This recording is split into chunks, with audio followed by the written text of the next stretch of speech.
꼴 좋다, 이 천벌받을 인간들아. 병원 응급실, 수치심에 뒤엉켜 실려온 두 남녀. 한 명은 내 남편, 그리고 다른 한 명은 시아주버님의 아내였다. 그들은 내가 그저 힘없는 간호사이자 자기들 마음대로 짓밟아도 되는 조용한 며느리인 줄 알았겠지. 하지만 그들은 몰랐다. 이 추악한 집안을 파멸시킬 모든 증거를 바로 내가 쥐고 있다는 거를.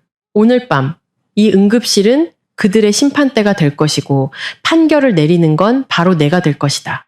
이 통쾌한 복수극의 서막이 궁금하시다면 지금 바로 구독과 좋아요를 눌러주세요.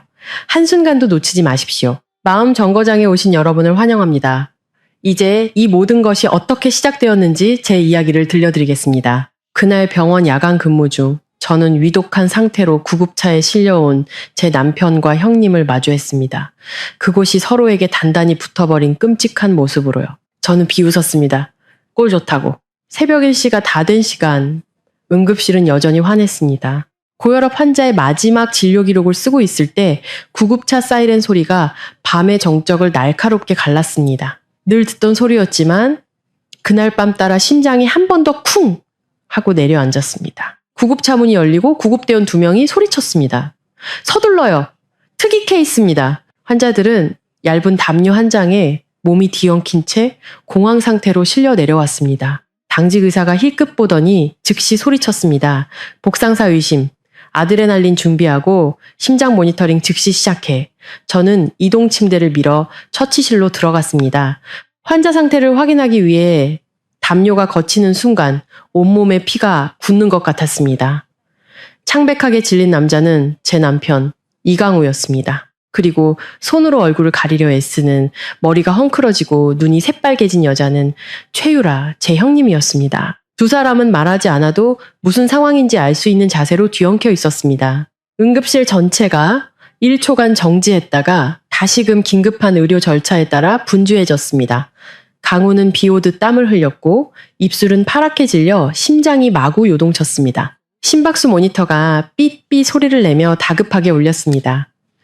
유라는 흐느끼며 공황에 빠진 목소리로 말했습니다. 의사 선생님, 저 사람 먼저 살려주세요. 곧 기절할 것 같아요. 그 말을 듣는데 심장이 아파왔습니다. 저 남자는 저희 조상님들 위패 앞에서 제 손을 잡고 평생 지켜주겠다고 맹세했던 남자였습니다. 그런데 지금 그는 자신의 형님과 함께 가장 치욕스러운 모습으로 제 앞에 누워 있었습니다. 과장님이 제게 다가와 말했습니다. 박 선생, 맥박하고 혈압 계속 체크하고 근위 환자 준비해. 저는 직업적인 반사신경으로 고개를 끄덕였습니다. 주사기를 든 손은 차갑게 식어 있었습니다. 복상사 케이스는 수없이 봐왔습니다. 대부분 과도한 흥분으로 심장마비나 근육 경련을 일으키는 나이든 남자들이었죠. 하지만 그 환자가 제 남편일 거라고는 상상도 못했습니다. 의사들이 처치하는 동안 강우는 잠시 정신을 잃었다가 다시 깨어났습니다. 그의 눈빛은 공포와 수치심, 그리고 애원으로 가득 차 있었습니다. 그는 입을 더듬거렸습니다. 민서야, 미안해. 그게 참회의 말이었는지 아니면 그저 죽음의 공포에서 나온 반사적인 말이었는지 알 수 없었습니다. 지난 몇 달간의 모든 예감, 몰래 주고받던 문자 메시지, 늦은 귀가, 회피하던 눈빛들이 마치 영화처럼 머릿속을 스쳐 지나갔습니다. 저는 의심이 많았던 게 아니었습니다. 그저 스스로를 속이려 애썼을 뿐이었죠. 긴장 속에서 20분이 흘렀습니다. 약물 투여와 응급처치 후 강우의 심박수는 점차 안정되었지만 갑작스러운 흥분으로 인한 근육 경련 합병증 때문에 몸은 여전히 굳어 바로 떼어낼 수 없었습니다. 유라는 온몸을 떨며 창백한 얼굴로 저를 감히 쳐다보지 못했습니다. 의사가 추가 논의를 위해 잠시 자리를 비우자 그녀는 갑자기 제 손을 붙잡았습니다. 목소리는 갈라져 있었습니다. 민서야, 제발 아무에게도 말하지 말아줘. 내가 잘못했어. 내가 빌게. 저는 손을 뿌리쳤습니다. 태어나 처음으로 형님을 그렇게 낯선 눈으로 쳐다봤습니다. 저를 동설아 부르며 한 식탁에 앉고 약을 사다 달라고 부탁하던 그 여자가 이제는 자신의 잘못을 비밀로 해달라며 애원하고 있었습니다. 그제야 깨달았습니다. 지난 시간 동안 가장 무시당했던 사람은 바로 나였다는 것을. 강우가 고통에 찬 신음을 흘렸습니다. 그는 마지막 희망이라도 붙잡듯 저를 쳐다봤습니다. 아마 제가 마음이 약해져서 가족의 체면을 지켜줄 거라고 생각했겠죠. 하지만 그날 밤 저는 더 이상 참고 사는 아내가 아니었습니다. 저는 임무를 수행 중인 간호사였고 가장 적나라한 진실을 목격한 한 여자였습니다. 저는 그들을 똑바로 쳐다보며 얼음장처럼 차가운 목소리로 말했습니다. 두 사람을 이렇게 만든 건 내가 아니에요. 이건 천벌이에요. 그 말은 크지 않았지만 두 사람을 침묵시키기엔 충분했습니다. 유라는 소리 내어 울기 시작했고 강우는 고개를 돌렸습니다. 그의 두 손이 가늘게 떨렸습니다. 복도 밖에서는 몇몇 간호사들이 수군거렸습니다. 이런 종류의 소문은 병원 안에서 오래 숨길 수 없죠. 작은 실수 하나만으로도 이 이야기는 바람을 만난 불길처럼 퍼져나갈 것을 알았습니다. 하지만 저를 가장 아프게 한 거는 세상의 손가락질이 아니라 바로 눈앞의 현실이었습니다. 제가 절대적으로 믿었던 남자가 바로 우리 집에서 제 형님과 함께 저를 배신할 수 있었다라는 사실이요. 의사가 돌아와 그들을 별도의 병실로 옮겨 추가 관찰하고 사람들의 이목을 피해야 한다고 알렸습니다. 저는 진료 기록에 서명했습니다. 한 글자 한 글자 떨림 없이 또렷하게 직업은 제게 냉정함을 강요했고 아마 그 냉정함 덕분에 저는 그 자리에서 무너지지 않을 수 있었습니다. 그날 밤 저는 울지 않았습니다.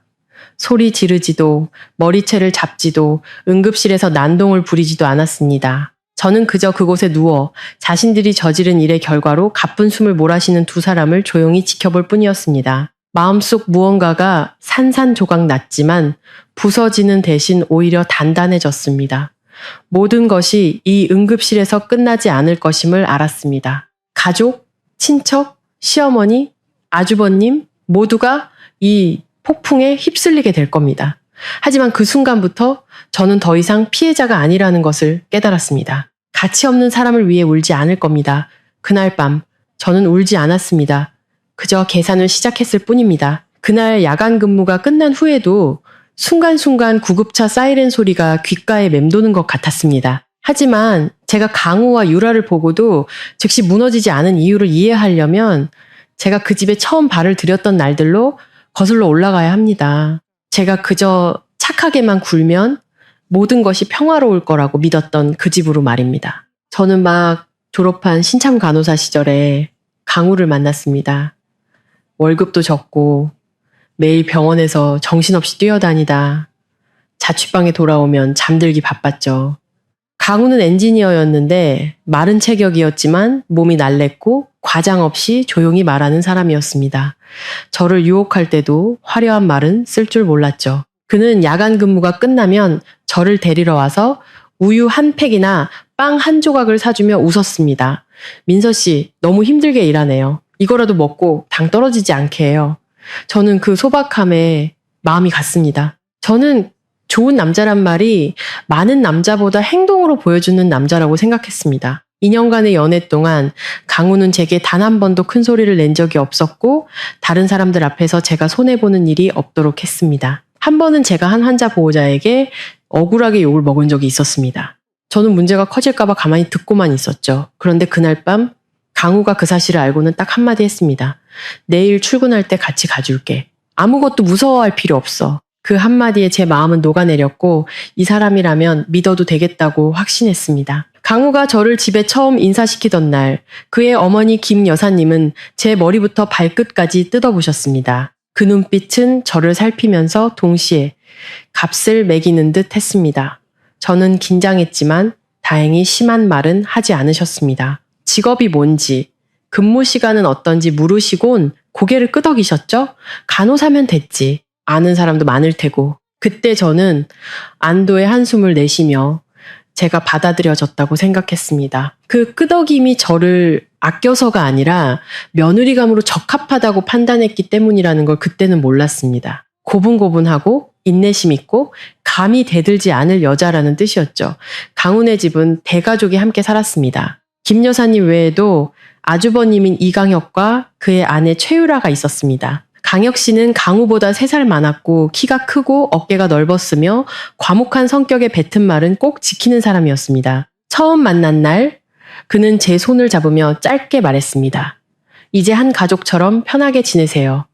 평범한 말이었지만 진심이 느껴졌습니다. 하지만 유라는 완전히 달랐습니다. 형님은 살갑게 말하고 예쁘게 웃으며 항상 깔끔하게 차려입는 것을 좋아했습니다.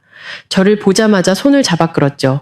어머, 민서 씨구나. 너무 착해 보인다. 이제부터 우리 친자매처럼 지내요. 그 말에 저는 안심했습니다. 시집살이에서 가장 무서운 게 동서지간의 불화니까요. 하지만 함께 살아보니 그 집에는 모두가 암묵적으로 따라야 하는 보이지 않는 서열이 있다는 것을 알게 되었습니다. 강우는 가장 사랑받는 아들이었습니다. 김 여사님은 강혁 씨보다 강우의 이름을 더 자주 불렀고 다른 누구보다 강우를 더 많이 칭찬했습니다. 어느 날 식사 시간에 어머니는 가장 맛있는 갈비찜 한 조각을 강우의 밥그릇에 올려주며 말했습니다. 우리 강우가 참 똑똑해. 나중에 이 집안 기둥이 될 거야. 강우는 익숙한 칭찬인 듯 웃었습니다. 반면 강혁 씨는 그 자리에 앉아 마치 가족 이야기에서 자신이 겉도는 사람이라는 사실에 익숙해진 듯 조용히 나물만 집었습니다. 저는 작은 일 하나를 목격하고는 그 기억을 잊을 수 없었습니다. 그날 강혁 씨는 늦게 퇴근했는데 온종일 공사장에서 험한 일을 했는지 옷에 먼지가 가득했습니다. 그가 자리에 앉자마자 김 여사님이 미간을 찌푸렸습니다. 제대로 된 일 좀 하라고 했잖니. 맨날 그렇게 지저분하게 하고 다니고. 강혁 씨는 그저 대답했습니다. 일하다 온 건데요, 어머니. 김 여사님은 흥소리를 내더니 강우를 향해 부드러운 목소리로 말했습니다. 우리 아들 생선 좀 더 먹어라. 엔지니어도 피곤한 일이지. 저는 옆에 앉아 그 말을 들으며 마음이 무거워졌습니다. 그때 깨달았습니다. 이 집의 사랑은 공평하게 나뉘지 않고 한 사람에게만 집중된다는 것을, 그리고 다른 사람은 위로받지 못한 채 살아가는 법을 스스로 터득해야 한다는 것을요. 유라는 그 편애를 가장 민감하게 감지하는 사람이었습니다. 그녀는 시어머니에게 자주 웃고 교묘하게 아첨하며 선물과 약을 사다 드렸습니다. 어른들이 좋아할 만한 방식으로 김 여사님을 돌봤죠. 김 여사님은 그런 유라를 더욱 아꼈습니다. 유라가 무슨 요리를 하든 김 여사님은 식사를 마치고 늘 칭찬했습니다. 우리 큰 며느리는 참 싹싹해. 철없는 애들이랑은 다르지. 그러고는 저를 힐끗 쳐다보며 무언의 압박을 주었습니다. 저는 갓 시집 왔으니 배워야 한다고 생각하며 참았습니다. 하지만 어느 날 우연히 들은 한마디에 온몸에 소름이 돋았습니다. 그날 저는 일찍 퇴근했습니다. 집에 들어서자 부엌에서 김 여사님과 유라가 이야기하는 소리가 들렸습니다. 김 여사님의 목소리가 낮게 깔렸습니다. 만약 네가 옛날에 강우를 먼저 만났더라면. 저는 문 앞에서 멈춰섰습니다. 유라는 몇 초간 침묵하더니 작게 웃었습니다. 반은 농담, 반은 진담인 듯한 웃음소리였죠. 제가 부엌으로 들어서는 순간 두 사람은 즉시 목소리를 바꿨습니다. 김 여사님은 저를 보며 물었습니다. 왔니 얘? 손 씻고 밥 먹어라. 유라는 아무 일 없었다는 듯 환하게 웃었습니다. 동서, 딱 맞춰 왔네. 내가 방금 국 끓였어. 저는 그 자리에 서서 제가 잘못 들은 것 같은 기분이었습니다. 하지만 만약 옛날이라는 그 말은 계속 머릿속을 맴돌았습니다. 저는 스스로를 안심시켰습니다. 그냥 하신 말씀일 거야. 내가 너무 예민한 거겠지. 시집 온 지 첫 몇 달간 저는 계속해서 며느리의 도리를 지키려 노력했습니다. 늦게 퇴근하면 다음날 일찍 일어나 아침을 준비했고 주말에는 청소와 빨래를 했습니다. 강우도 아내를 아끼는 척은 했습니다. 제가 설거지하는 거를 보고는 내가 해줄게 라고 말하기도 했죠. 하지만 제가 기뻐하기도 전에 김 여사님이 끼어들었습니다. 남자는 큰일을 해야지 여자가 하는 자질구레한 일에 끼어들지 마라. 강우 버릇 나빠진다. 강우는 어머니 말을 듣고는 그만두었습니다. 저는 옛날 시어머니들은 다 저렇다고 생각하며 반박하지 않았습니다. 유라는 제 방에 물건을 빌리러 자주 왔습니다. 핸드크림을 빌리기도 하고 머리핀을 빌리기도 하고 때로는 제 외투를 빌리기도 했죠. 그녀는 물건을 빌려가면서 늘 칭찬했습니다. 우리 동서 정말 착하다. 내가 그래서 동서를 아끼잖아. 하지만 가장 이상한 점은 그녀가 제 앞에서 강우를 자주 칭찬했다는 것입니다. 마치 농담인 척하면서 은근히 비교하는 듯한 칭찬이었죠. 한 번은 제가 옷을 개고 있는데 유라가 문에 기대어 콘센트를 고치는 강우를 보며 말했습니다. 동서는 정말 복받았네. 남편이 손재주도 좋고 책임감도 있고 어떤 사람들은 결혼하고 나서야 잘못된 선택을 했다는 걸 알거든. 말을 마친 그녀는 웃었고 저는 억지로 웃었습니다. 나쁘게 생각하고 싶지 않았습니다. 하지만 잘못된 선택이라는 그 말이 가시처럼 박혔습니다. 점차 저는 이 집의 비뚤어짐이 한두 마디 말에 그치지 않는다는 것을 깨달았습니다. 그것은 모든 사람이 강우를 중심으로 바라보는 방식에 있었습니다. 강우는 식사부터 돈 문제까지 모든 면에서 특혜를 받았습니다. 시어머니는 맛있는 것이 있으면 항상 강우를 위해 남겨두었고 중요한 일이 있으면 항상 강우의 의견을 물었습니다.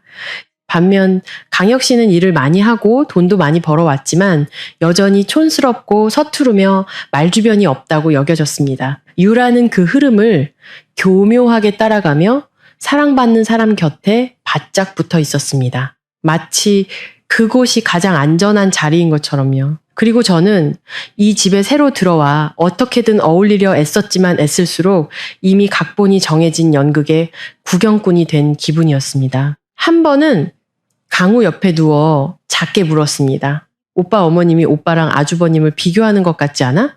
강우는 한숨을 쉬었습니다. 엄마 성격이 원래 저런데 내가 어떻게 해? 제가 다시 물었습니다. 아주버님 불쌍하지 않아? 강우는 잠시 침묵하더니 말했습니다. 그래도 형제잖아. 그 대답은 너무나 무미건조해서 순간 마음이 차가워졌습니다. 저는 그때 강우를 탓하지는 않았지만 깨닫기 시작했습니다. 오랜 시간 지속된 편애는 미움받는 사람에게만 상처를 주는 것이 아니라 사랑받는 사람으로 하여금 자신이 항상 옳고 항상 용서받을 것이라는 착각에 빠지게 만든다는 것을요.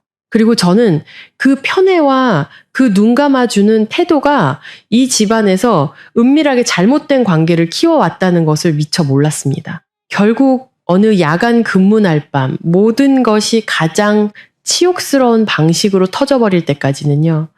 모든 것이 달라지기 시작한 것은 제가 야간 근무를 마치고 새벽녘에 집에 돌아왔을 때 집안의 불이 여전히 켜져 있던 날들부터였습니다. 처음에는 시어머니가 연세가 많아 잠을 못 주무시거나 강우가 저를 기다리느라 깨어있는 줄 알았습니다. 하지만 시간이 갈수록 그 불빛은 불길한 징조처럼 반복되었습니다. 어느 날은 대문을 열자마자 부엌에서 작은 말소리가 들렸습니다.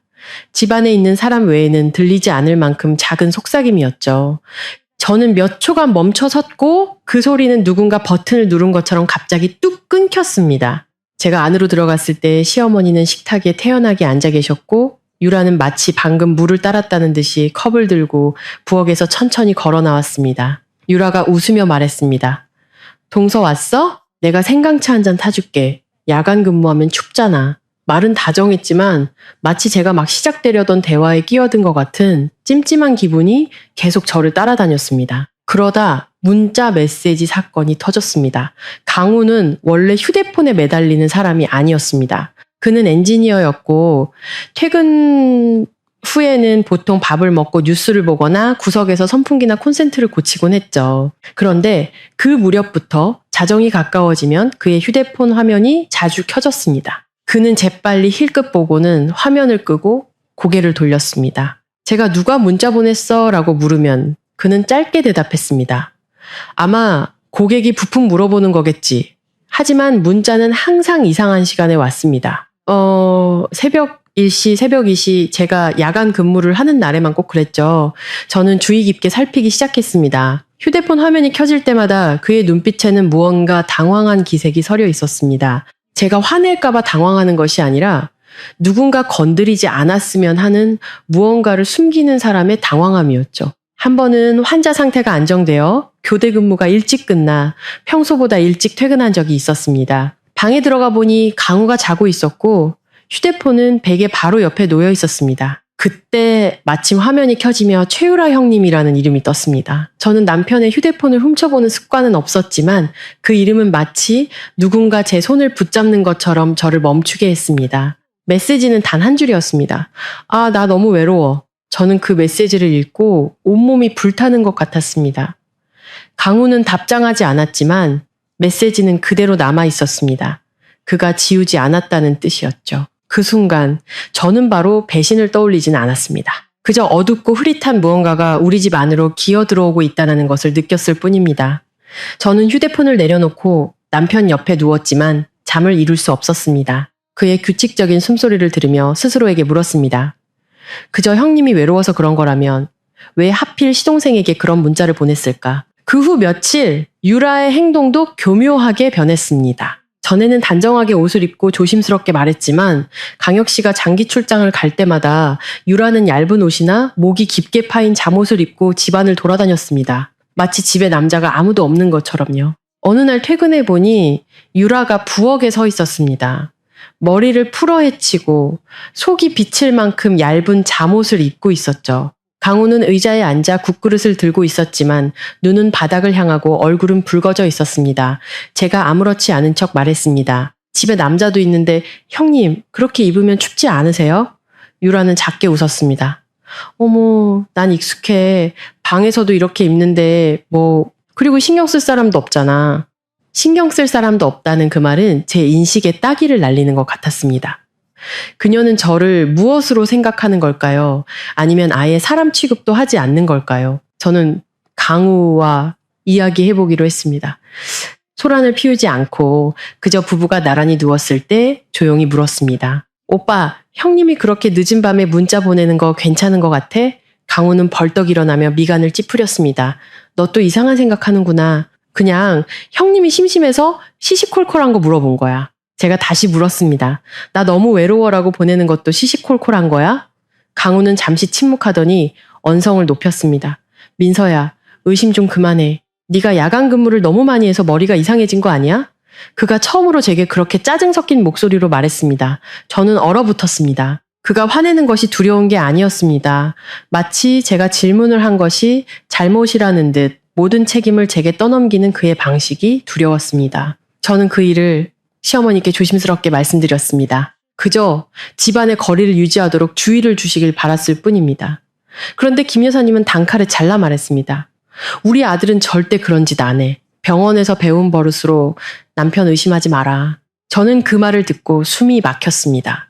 어머니 눈에는 강우는 항상 깨끗했고 저는 그저 의심 많은 며느리일 뿐이었습니다. 그녀는 제 등골을 오싹하게 만드는 한마디를 덧붙였습니다. 이 집안 조용히 잘 지내고 있는데 네가 시끄럽게 만들면 네 복을 네가 차는 거야. 제가 제 복을 찬다고요? 어떤 복을요? 제가 모든 구석에서 소외당하고 있는데 말입니다. 제가 정말로 경계심을 갖게 된 것은 비가 오는 어느 날 밤이었습니다.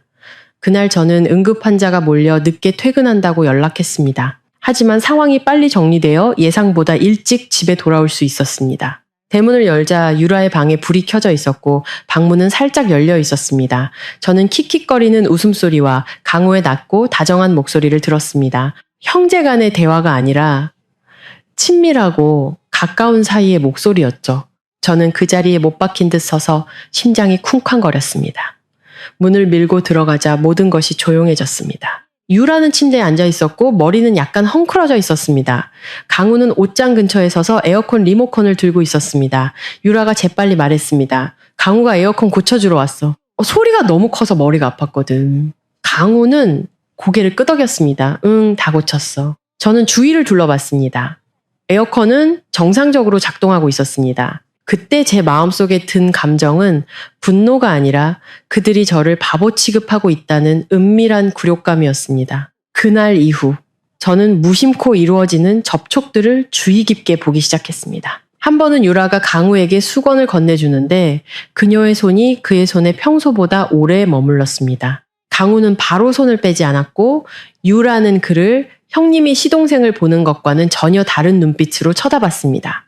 저는 바로 그곳에 채소 바구니를 들고 서 있었지만 두 사람은 마치 제가 존재하지 않는 것처럼 행동했습니다. 제가 작게 헛기침을 하자 유라가 그제야 놀라며 웃었습니다. 어머, 동서 왔네? 강우는 고개를 돌려 손을 씻는 척 했습니다. 그리고 저를 더욱 소름 끼치게 만든 일이 있었습니다. 집 마당에는 도둑을 막기 위해 CCTV가 설치되어 있었습니다. 평소 카메라는 대문과 현관 모퉁이를 똑바로 비추고 있었죠. 하지만 제가 야간 근무를 하고 돌아온 몇몇 날 카메라의 각도가 틀어져 있거나 렌즈 바로 앞에 작은 천조각이 걸려 있는 것을 발견했습니다. 시어머니께 여쭤보니 바람에 날린 거겠지 라고 말씀하셨습니다. 강우에게 물으니 그는 또 화를 냈습니다. 너 정말 오버한다. 하지만 어떤 바람이 하필 제가 야간 근무하는 시간에 맞춰 불고 어떤 바람이 그렇게 교묘하게 유라의 방으로 들어가는 길목을 가릴 수 있을까요? 이런 징후들로부터 저는 더 이상 오해라는 두 글자로 스스로를 안심시킬 수 없었습니다. 저는 누군가 의도적으로 저를 속이고 있다고 의심하기 시작했습니다. 그리고 저를 가장 아프게 한 것은 제가 마치 모든 사람이 각자의 역할을 맡고 있는 집에 살고 있다는 느낌이었습니다. 저만 대본을 받지 못한 채로요. 저는 침묵이 화목을 지키는 길이라고 생각했었습니다. 하지만 침묵할수록 보이지 않는 손이 저를 가장자리로 밀어내고 제 눈앞에서 잘못된 무언가가 점점 커져가는 것을 느꼈습니다. 강우가 에어컨 수리를 핑계로 유라의 방에 있는 것을 목격한 이후 저는 더 이상 세상을 순진한 새댁의 눈으로 보지 않게 되었습니다. 저는 더 주의 깊게 관찰하기 시작했습니다. 싸움을 걸기 위해서가 아니라 스스로 눈을 뜨지 않으면 어느 순간 제 인생에서 밀려날 것 같은 위기감을 느꼈기 때문입니다. 저를 소름 끼치게 만든 첫 번째 사실은 시어머니가 겉으로 보이는 것처럼 순진하지 않다는 것이었습니다. 김 여사님에게는 아주 이상한 습관이 있었습니다. 아주버님인 강혁 씨가 장기 출장을 가는 날이면 어머니는 꼭 일을 만들어 저를 집 밖으로 내보냈습니다. 어떨 때는 이웃집에 가서 자질구레한 물건을 사오라고 시켰습니다.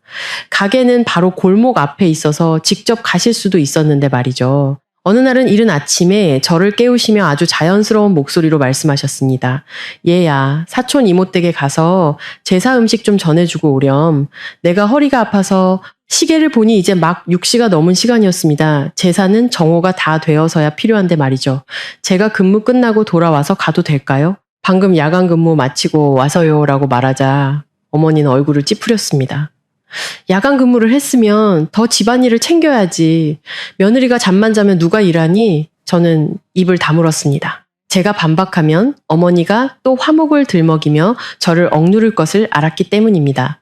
더 이상한 것은 어머니가 꼭 절묘한 시간에 저를 내보낸다는 것이었습니다. 마치 제가 집안에서 무슨 일이 일어나는지 볼 틈도 주지 않으려는 듯이요.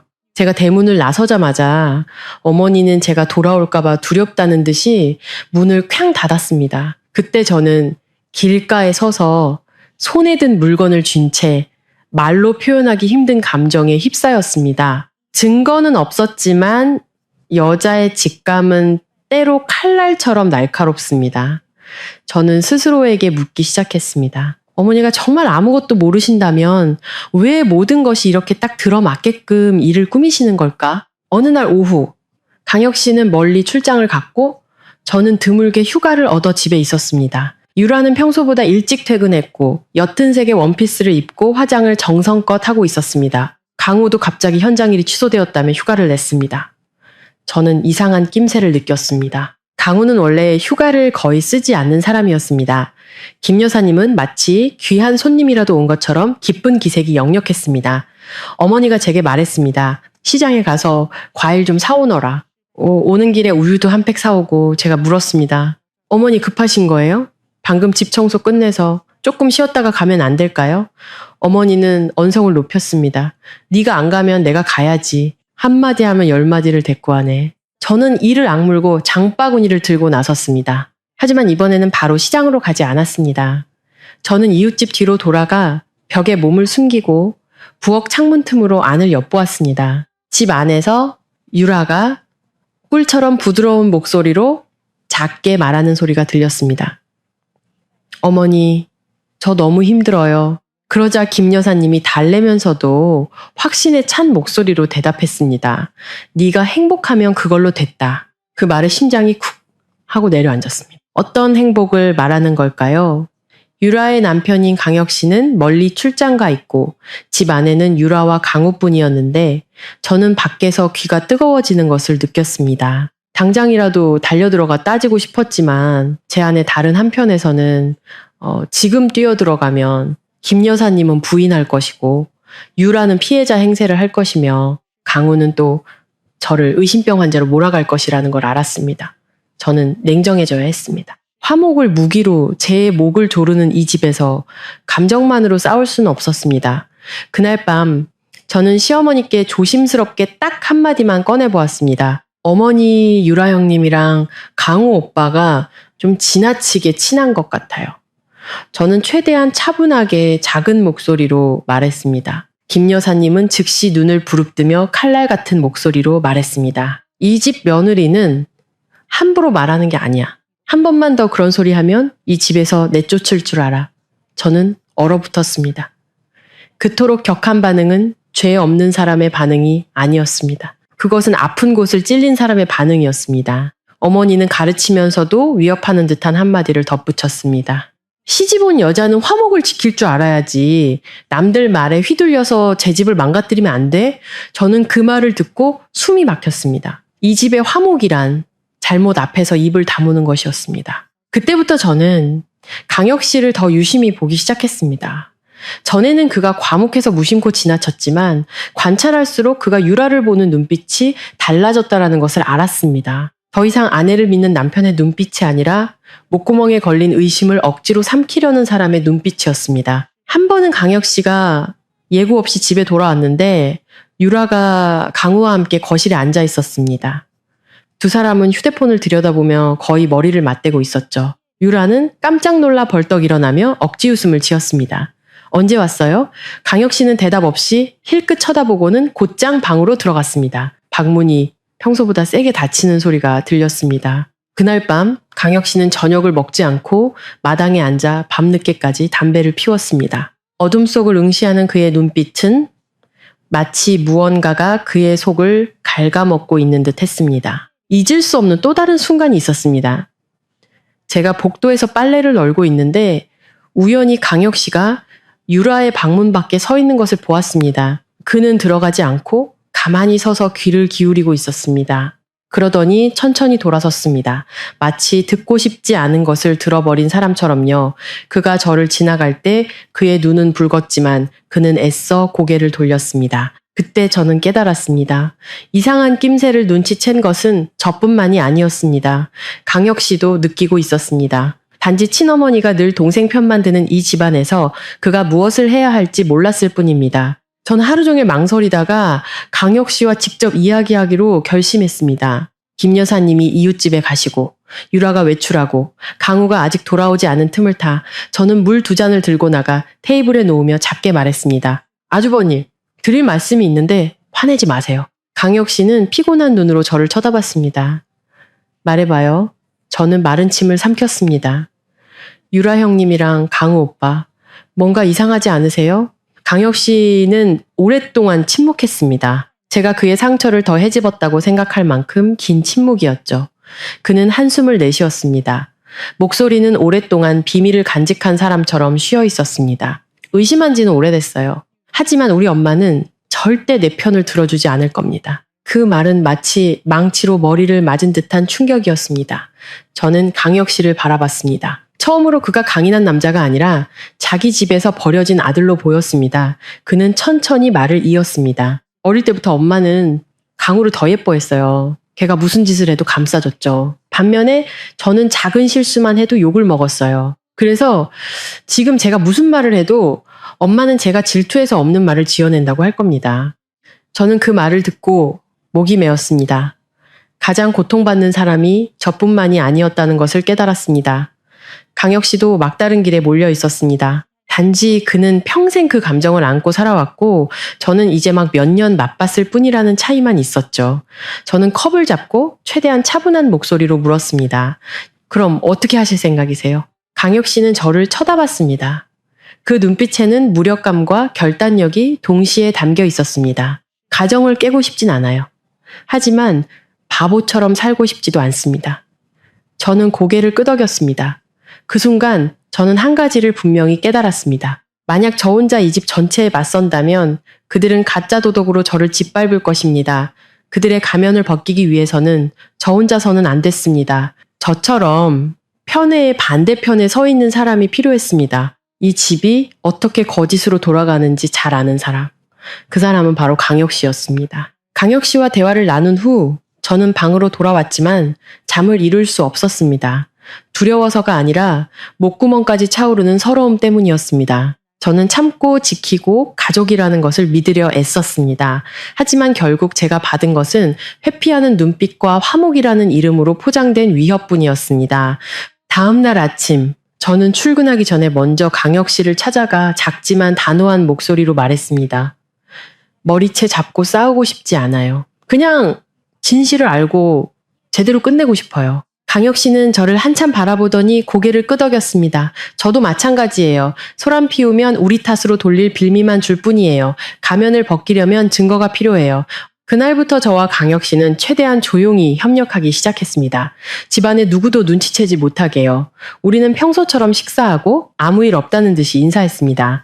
저는 계속해서 야간 근무를 했고 시어머니가 의심하지 않도록 그분 앞에서는 강우를 오빠라고 불렀습니다. 강혁 씨도 계속 출근했고 여전히 과묵했으며 시어머니가 그를 바보처럼 여기게 내버려뒀습니다. 때로는 그가 안쓰럽게 느껴졌지만 강혁 씨는 씁쓸하게 웃으며 말했습니다. 저들이 나를 무시하게 둬요. 무시당하는 사람이 모든 것을 가장 잘 볼 수 있으니까. 강혁 씨는 카메라를 설치할 장소로 뒤뜰의 창고를 선택했습니다. 그 창고는 거의 사용하지 않았고 낡은 물건, 종이 상자 몇 개, 수리 도구 몇 가지만 쌓여 있었습니다. 시어머니는 먼지가 싫어서 절대 가까이 가지 않았고 유라는 옷이 더러워질까봐 들어가지 않았죠. 강혁 씨가 말했습니다. 마당 카메라는 저들이 가릴 수 있으니 생각지도 못한 곳에 다른 걸 설치해야죠. 그는 비싼 카메라를 사지 않았습니다. 그저 작고 광각 렌즈가 달린 카메라를 들보 위에 높이 설치해 침실로 이어지는 복도를 똑바로 향하게 했습니다. 이제 밤늦게 복도를 지나는 사람은 누구든 화면에 잡히게 됐습니다. 제게 가장 어려운 임무는 남편을 믿는 아내 역할을 하는 것이었습니다. 어느 날 밤 강우가 늦게 들어와도 묻지 않았습니다. 그가 휴대폰을 들고 베란다로 나가도 저는 자는 척했습니다. 한 번은 유라가 제 반응을 떠보려는 듯이 제 앞에서 반은 농담, 반은 진담인 말을 던졌습니다. 그녀가 웃으며 말했죠. 우리 동서 너무 착해서 남편이 어딜 가도 의심 안 할 거야. 저는 가볍게 대답했습니다. 제 남편인데 제가 왜 의심해요. 그렇게 말하고 나니 마음이 도려내는 듯 아팠지만 표정을 유지해야 했습니다. 지금 제가 화를 내면 그들이 즉시 경계할 것이라는 걸 알았기 때문입니다. 증거가 충분하지 않은 상태에서 모든 것을 망칠 수는 없었습니다. 강혁 씨도 연기를 해야 했습니다. 그는 일부러 온 가족에게 며칠간 장기 출장을 간다고 알렸습니다. 김 여사님은 그 소식을 듣고 표정이 좋지는 않았지만 여전히 도덕적인 척 말했습니다. 일하러 가는 거면 가야지.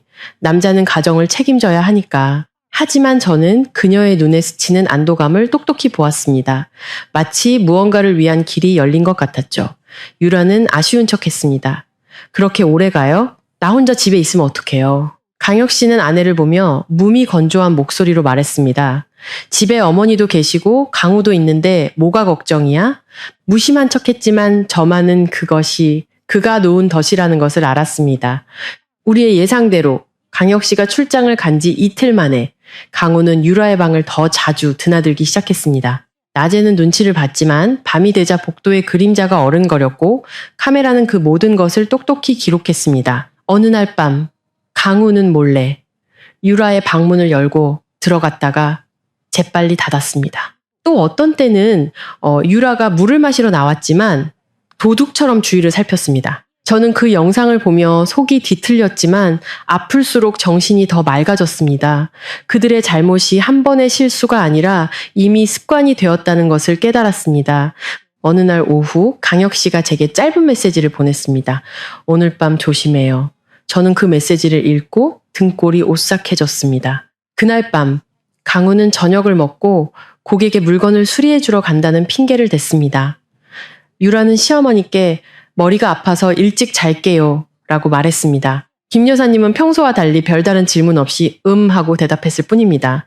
저는 어머니가 제 눈을 피하는 것을 보고 한 가지를 더 깨달았습니다. 어머니는 알고 있거나 적어도 모른 척하고 있다는 것을요. 저는 피곤한 척 일찍 방에 들어간 뒤 조용히 야간 근무를 갈 준비를 했습니다. 집을 나서기 전 저는 부엌에 서 있는 유라를 보았습니다. 그녀는 등을 돌린 채 마치 준비가 다 되었다는 듯이 차키를 흔들고 있었습니다. 그날 밤 강혁 씨의 예상대로 그들은 집에서 멀지 않은 주택가의 한 모텔에서 만났습니다.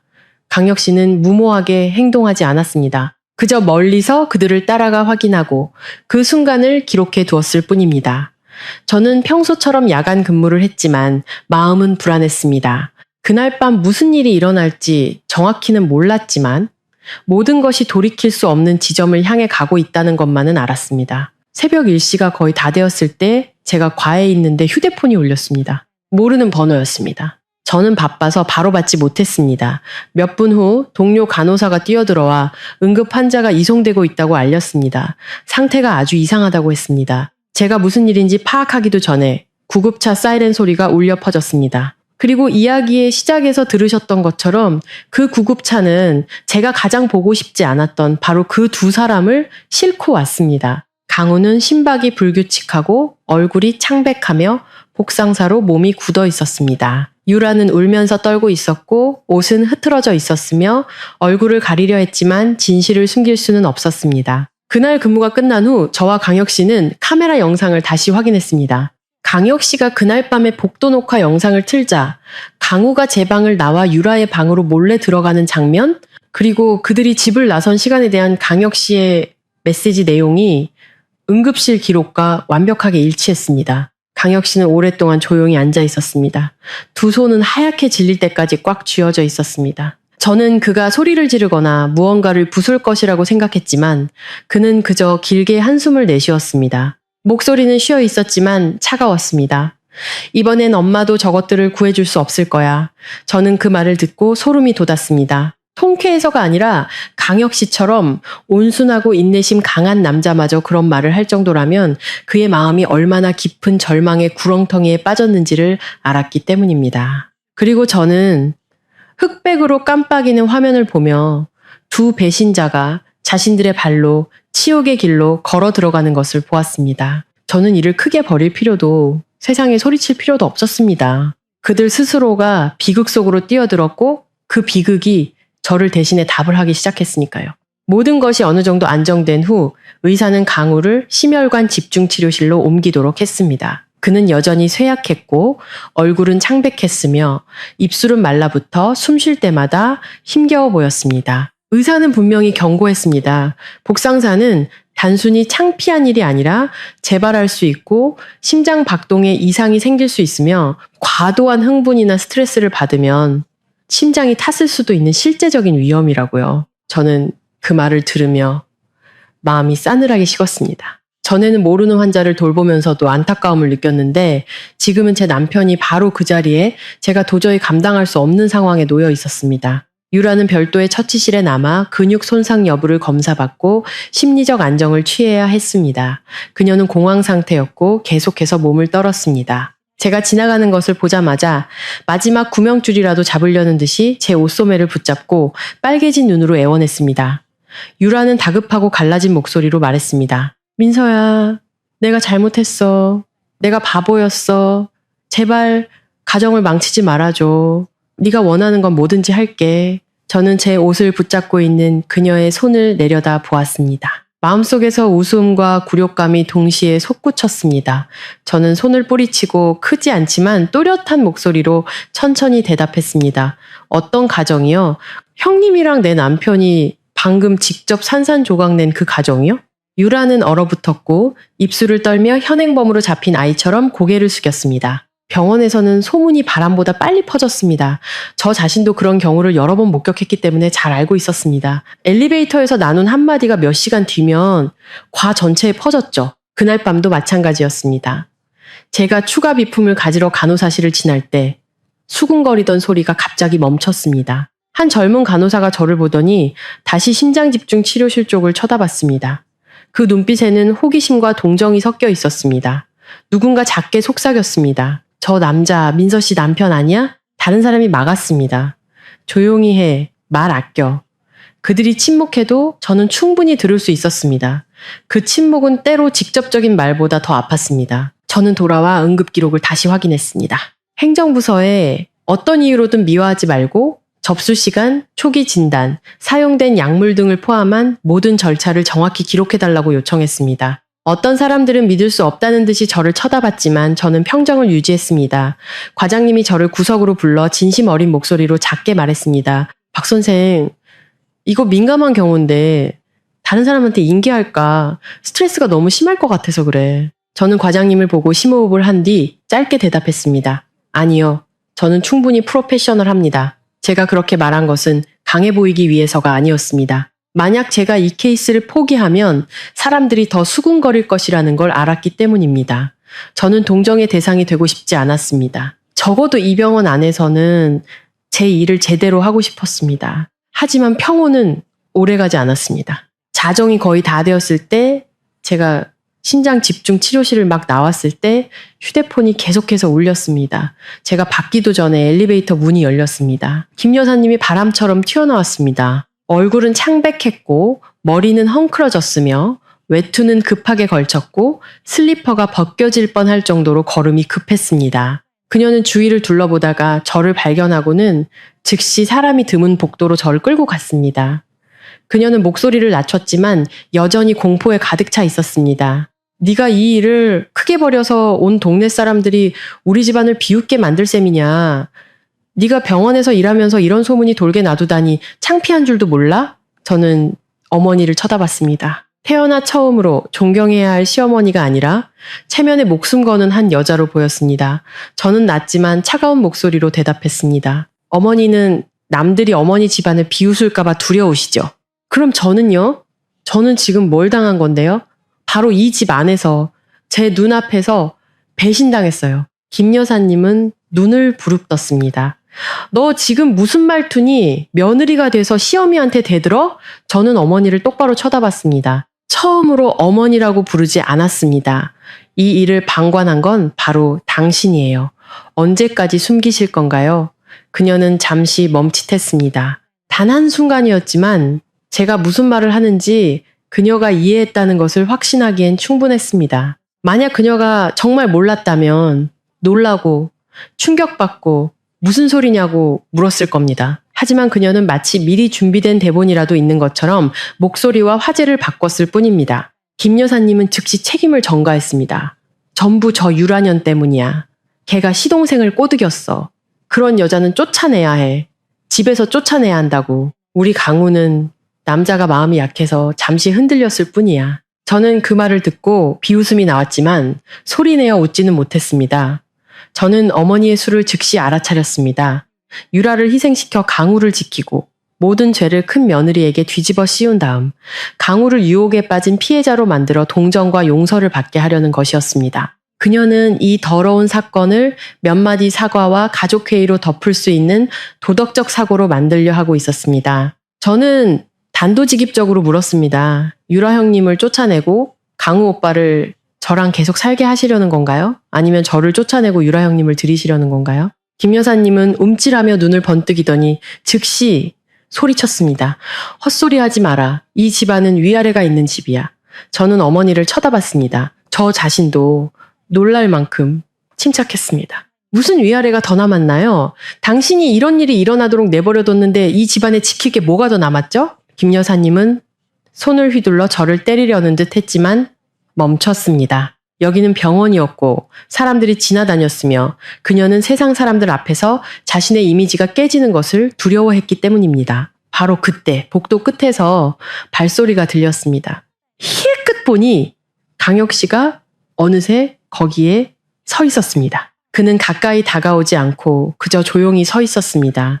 어깨는 약간 긴장되어 있었고 눈은 똑바로 앞을 향하고 있었습니다. 그 눈빛은 더 이상 제가 밤에 마당에서 담배를 피우던 그에게서 보았던 참고 사는 남자의 눈빛이 아니었습니다. 그것은 진실을 모두 듣고 자신이 억울하게 의심받은 것이 아니라 바로 자기 가족 안에서 배신당했으며 친어머니가 그 잘못의 편에 섰다는 것을 마침내 깨달은 사람의 눈빛이었습니다. 김 여사님도 강혁 씨를 보았습니다. 그녀는 약간 당황하며 즉시 역할을 바꾸듯 목소리를 조금 부드럽게 했습니다. 강혁아, 쓸데없는 소리 듣지 마라. 집안일은 엄마가 해결할게. 강혁 씨는 바로 대답하지 않았습니다. 그는 그저 아주 작지만 날카로운 한마디를 던졌습니다. 매번 그랬던 것처럼 또 덮어서 해결하시게요? 김 여사님은 얼어붙었습니다. 저는 옆에 서서 마음이 차가워졌다가 다시 뜨거워지는 것을 느꼈습니다. 강혁 씨가 그 말을 내뱉는 순간부터 이 집안의 전쟁은 더 이상 저 혼자만의 일이 아니게 될 것이라는 걸 알았기 때문입니다. 그것은 이미 거대한 균열이 되었고 아무도 예전처럼 화목이라는 두 글자로 덮을 수 없게 되었습니다. 다음 날 아침, 저는 수면 부족으로 눈이 따가웠지만 정신은 이상할 정도로 맑았습니다. 제 안에 무언가가 고통에서 경계심으로 상태를 바꿨습니다.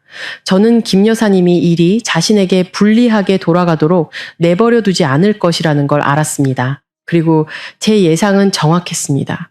집에 가서 옷을 갈아입기도 전에 어머니로부터 전화가 왔습니다.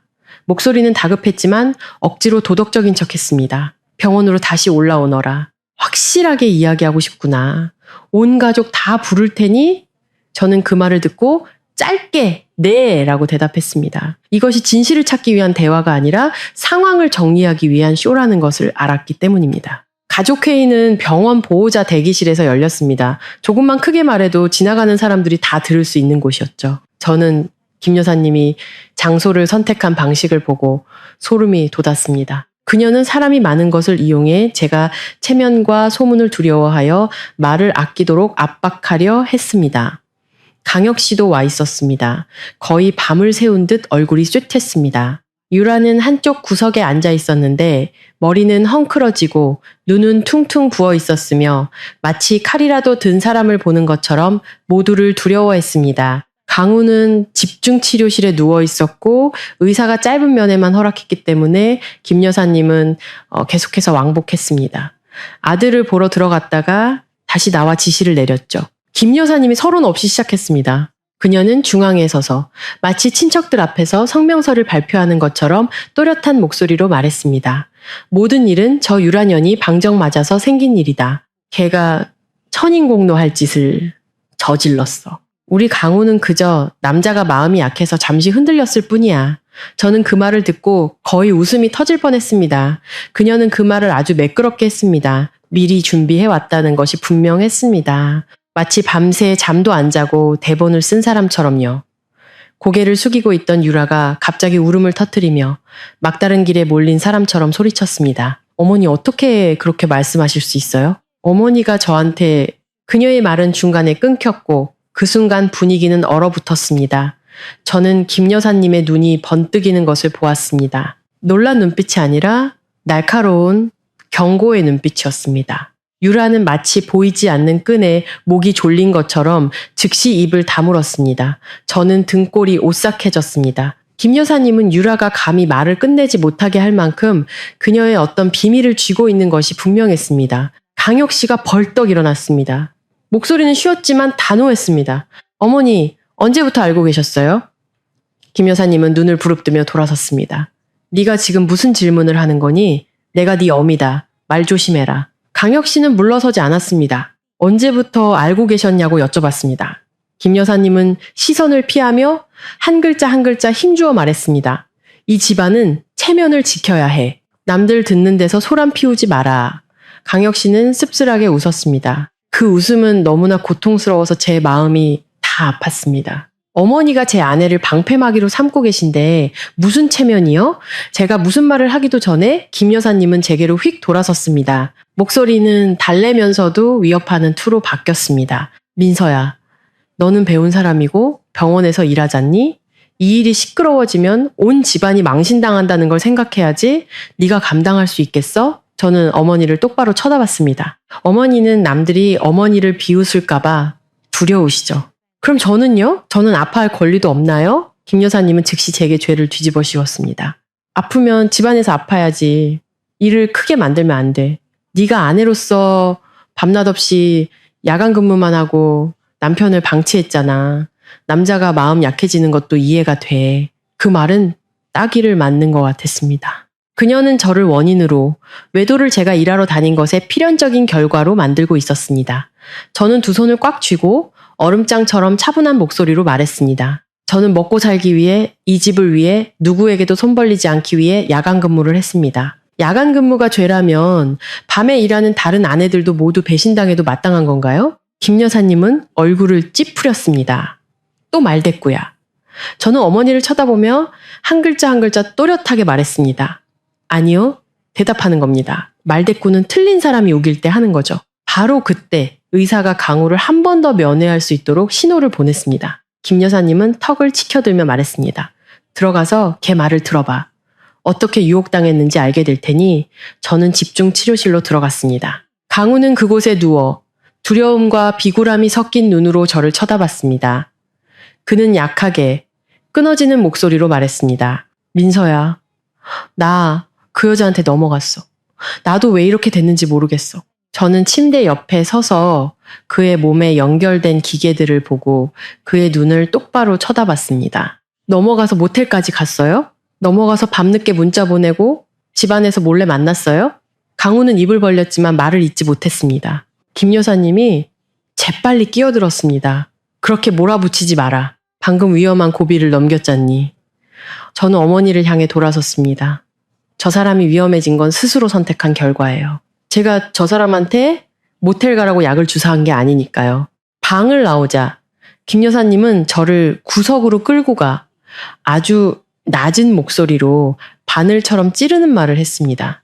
네가 일을 크게 만들면 나는 모든 사람에게 네가 남편을 방치하고 야간 근무만 하며 가정을 돌보지 않았다고 말할 거다. 이 동네에서 네가 맨날 집 비우는 거 모르는 사람이 있는지 한번 물어볼 테다. 저는 가만히 서서 마치 선전포고를 들은 것 같은 기분이었습니다. 이것은 더 이상 시어머니가 며느리를 훈계하는 것이 아니었습니다. 아들을 구하기 위해 제 명예를 죽이려는 한 여자의 모습이었습니다. 강혁 씨는 더 이상 참지 못하고 대기실 테이블을 세게 내리쳤습니다. 쾅 하는 소리에 주위 사람들이 깜짝 놀라 돌아봤습니다. 강혁 씨는 언성을 높였습니다. 그만하세요. 언제까지 덮으실 겁니까? 어머니가 아끼는 아들 구하자고 작은 며느리까지 진흙탕으로 끌어들이실 작정이세요? 김 여사님은 얼굴이 붉어졌습니다. 너 입 다물어. 이 집안이 망하는 꼴을 보고 싶어? 강혁 씨는 어머니를 쳐다봤습니다. 눈이 붉었습니다. 어머니가 잘못된 선택을 한순간부터 이미 망가졌어요. 분위기가 팽팽하게 당겨진 활시위 같았던 바로 그 순간 유라가 갑자기 벌떡 일어났습니다. 얼굴은 창백했고 목소리는 절망에 찬 비명 같았습니다. 좋아요. 다들 내 탓으로 돌리시겠다? 그럼 저도 말하겠어요. 저 임신했어요. 그 말은 마치 돌덩이처럼 떨어졌습니다. 저는 김 여사님이 얼어붙고 강혁 씨가 숨을 멈추는 것을 보았습니다. 그리고 저는 그 짧은 순간 제 심장 박동 소리만 똑똑히 들었고 이 순간부터 이야기가 단순한 불륜 현장 발각을 넘어섰다는 것을 깨달았습니다. 이것은 진실을 둘러싼 생존 싸움이 될 것이었습니다. 그리고 저는 김 여사님이 그 임신을 이용해 판을 뒤집으려 할 것이라는 것을 알았습니다. 유라의 임신했어요 라는 말이 끝나자마자 대기실은 마치 누가 소리를 끈 것처럼 조용해졌습니다. 저는 근처에 앉아있던 다른 환자 보호자들이 우리 쪽을 쳐다보다가 괜한 일에 엮이기 싫다는 듯이 서둘러 고개를 돌리는 것을 보았습니다. 그리고 우리 가족은 각기 다른 표정이었지만 모두가 공황 상태에 빠진 채로 얼어붙어 있었습니다. 유라는 배를 감싸 안고 마치 자신이 진짜 피해자인 것처럼 흐느꼈습니다. 그녀는 목이 맨 채로 최대한 약한 목소리를 내며 반복했습니다. 저 임신한 지 한 달 넘었어요. 말을 마친 유라는 김 여사님 쪽을 재빨리 힐끗 쳐다봤습니다. 그 눈빛에는 도움을 청하면서도 두려워하는 기색이 역력했습니다. 마치 어머니가 자신의 편을 들어줄지 확인하려는 듯이요. 저는 즉시 알아차렸습니다. 이 말은 단순히 자신을 구하기 위한 것이 아니라 상황을 역전시키기 위한 카드라는 것을요. 강우는 집중치료실에 누워 있었고 소란스러운 소리에 의사가 커튼을 쳤습니다. 저는 밖에 서 있었지만 강우가 고개를 들어 밖을 보려는 것을 알 수 있었습니다. 그의 얼굴은 창백하면서 경악으로 변했습니다. 강우의 입술이 움직였고 그는 믿을 수 없다는 듯이 유라를 쳐다보다가 다시 저를 쳐다봤습니다. 저는 그 눈빛을 보며 씁쓸함을 느꼈습니다. 이 순간 그는 자신의 죄 때문에 아파하는 것이 아니었습니다. 그는 두려워서 아파하고 있었습니다. 그 임신이 사실이라면 자신의 인생을 침몰시킬까봐 그리고 만약 자기 아이가 아니라면 더욱 치욕스러워질까봐 두려워하고 있었습니다. 김 여사님은 단 한순간 당황했을 뿐 즉시 태세를 전환했습니다. 그녀는 다가서서 다그치면서도 달래는 목소리로 말했지만 그 말에는 의도가 분명히 드러났습니다. 임신했으면 더 조심해야지. 만약 강우 아이라면 꼭 낳아야 한다. 저는 그 말을 듣고 마음이 싸늘해졌습니다. 그녀는 사실이냐고 묻지도 않았습니다. 왜냐고 묻지도 않았습니다. 그녀는 오직 한 가지에만 집중했습니다. 그 아이가 이 집안의 성을 가졌다면 그녀는 그 아이를 모든 죄를 덮을 핑계로 삼을 것이었습니다. 강혁 씨는 어머니와 마주 서서 아주 짧지만 목이 맬 만큼 씁쓸한 웃음을 터뜨렸습니다. 그는 평온하지만 칼날 같은 목소리로 말했습니다. 그럼 어머니는 이 일을 오래전부터 바라셨던 거군요. 김 여사님은 눈을 부릅떴습니다. 네가 무슨 소리를 하는 거냐? 강혁 씨는 물러서지 않았습니다. 어머니가 오래전부터 바라셨던 거 아니냐고요. 제 아내가 제 동생 아이를 임신해서 어머니가 그 아이를 지킬 수 있기를요. 김 여사님은 얼굴이 창백해졌지만 여전히 도덕적인 척 버텼습니다. 집안에 문제가 생겼으면 집안에서 해결해야지. 일을 크게 만들지 마라. 강혁 씨는 즉시 대답했습니다. 어머니는 옳고 그름을 비틀어서 해결하시잖아요. 그런 해결이 무슨 의미가 있습니까? 저는 유라를 쳐다봤습니다. 마음속에는 더 이상 고통만이 아니라 상대가 어떤 수를 쓰고 있는지 파악한 사람의 냉정함이 자리 잡았습니다. 저는 한 걸음 다가서서 천천히 말했습니다. 임신했다고 하셨죠? 그 아이가 누구 아이인지 확실하세요? 그 질문은 소리치지 않았지만 유라를 멈칫하게 만들기엔 충분했습니다. 그녀는 입술을 깨물며 눈동자를 이리저리 굴렸습니다. 정말 확신했다면 즉시 대답했을 겁니다. 하지만 그녀는 망설였습니다. 유라가 더듬거렸습니다. 그럼 누구 아이겠어요? 저는 똑바로 쳐다봤습니다. 똑똑히 말씀하세요. 유라는 구원을 청하듯 김 여사님 쪽으로 휙 돌아섰습니다. 김 여사님은 즉시 끼어들었습니다. 목소리는 날카로웠습니다. 민서야, 말 좀 가려서 해라. 임신한 사람한테 취조하듯이 묻다니. 네가 얼마나 잔인한지 알아? 저는 여전히 평온한 목소리로 대답했습니다. 저는 잔인하지 않아요. 그저 사실을 묻는 거예요. 사실이 명백하다면 묻는 게 뭐가 잘못됐죠? 김 여사님은 할 말을 잃었습니다. 그녀의 눈에는 제가 더 이상 도리라는 두 글자로 위협할 수 없는 상대가 되었다는 것에 대한 분노가 서려 있었습니다. 강혁 씨는 이때 더 이상 참지 못하고 단도직입적으로 말했습니다. 빙빙 돌리지 맙시다. 만약 당신이 정말 임신했다면 나는 유전자 검사를 요구할 겁니다. 아이가 태어나면 그 아이가 내 아이인지 아닌지 알아야겠습니다. 유라는 전기에 감전된 것처럼 움찔하며 소리쳤습니다. 당신 미쳤어요? 나를 의심하는 거예요? 강혁 씨는 씁쓸하게 웃었습니다. 의심한 지는 오래됐어요. 증거가 없었을 뿐이지. 유라는 소리치며 돌아섰습니다. 어머니, 저 사람이 저를 모욕해요. 김 여사님은 폭발했습니다. 그녀는 강혁 씨를 손가락으로 가리키며 병원 전체를 울릴 듯이 소리쳤습니다. 네가 감히 네 아내를 의심해? 네가 남자야? 이 집안 체면 지킬 줄도 몰라? 강혁 씨는 눈이 붉어졌습니다. 어머니가 불륜이라는 죄를 덮기 위해 불확실한 임신을 이용하고 계신데 무슨 체면이요? 김 여사님은 강혁 씨를 때리려는 듯이 손을 들었습니다. 저는 즉시 두 사람 사이에 끼어들어 어머니를 쳐다보며 분명하게 말했습니다. 여기서 아주버님을 때리시면 사람들은 더 이상 체면 때문에 비웃지 않을 거예요. 어머니 때문에 비웃을 겁니다. 분위기는 점점 더 팽팽해졌습니다. 병원 보안 요원들이 우리 쪽을 쳐다보기 시작했습니다. 한 간호사가 다가와 조심스럽게 말했습니다. 보호자님들, 조용히 좀 해주세요. 하지만 김 여사님은 멈추려 하지 않았습니다. 그녀는 제게로 돌아섰습니다. 목소리는 비수 같았습니다. 네가 고상한 척 하지 마라. 네가 야간 근무만 안 했어도 남편 간수만 잘했어도 이런 일은 없었어. 저는 어머니를 쳐다봤습니다. 마음은 아팠지만 목소리는 단호했습니다. 저는 살기 위해 야간 근무를 했고 저들은 배신하기 위해 그런 짓을 했어요. 두 가지를 하나로 섞지 마세요. 유라는 이때 다시 울기 시작했지만 그녀의 눈물은 더 이상 두려움이 아니었습니다. 계획이 막힌 것에 대한 분노였습니다. 그녀는 못 박듯이 반복했습니다. 저는 임신 6주예요. 저는 6주라는 말을 듣고 즉시 주목했습니다. 유라는 마치 외운 것처럼 너무나 빠르고 매끄럽게 시점을 말했습니다. 제가 반응하기도 전에 집중치료실 침대 쪽에서 약한 목소리가 들려왔습니다. 강우는 간호사의 도움을 받아 머리를 들고 물을 마시고 있었는데 저는 그의 입술이 떨리는 것을 보았습니다. 강우는 작지만 모두가 들을 수 있을 만큼 마치 폭탄처럼 터지는 한마디를 내뱉었습니다. 전 잘 모르겠어요. 그 말이 끝나자마자 김 여사님이 휙 돌아 강우를 쳐다봤습니다. 얼굴은 창백해졌습니다. 유라는 얼어붙었고 눈을 크게 뜨고 입을 벌렸지만 아무 말도 하지 못했습니다. 강혁 씨는 헛웃음을 터뜨렸습니다.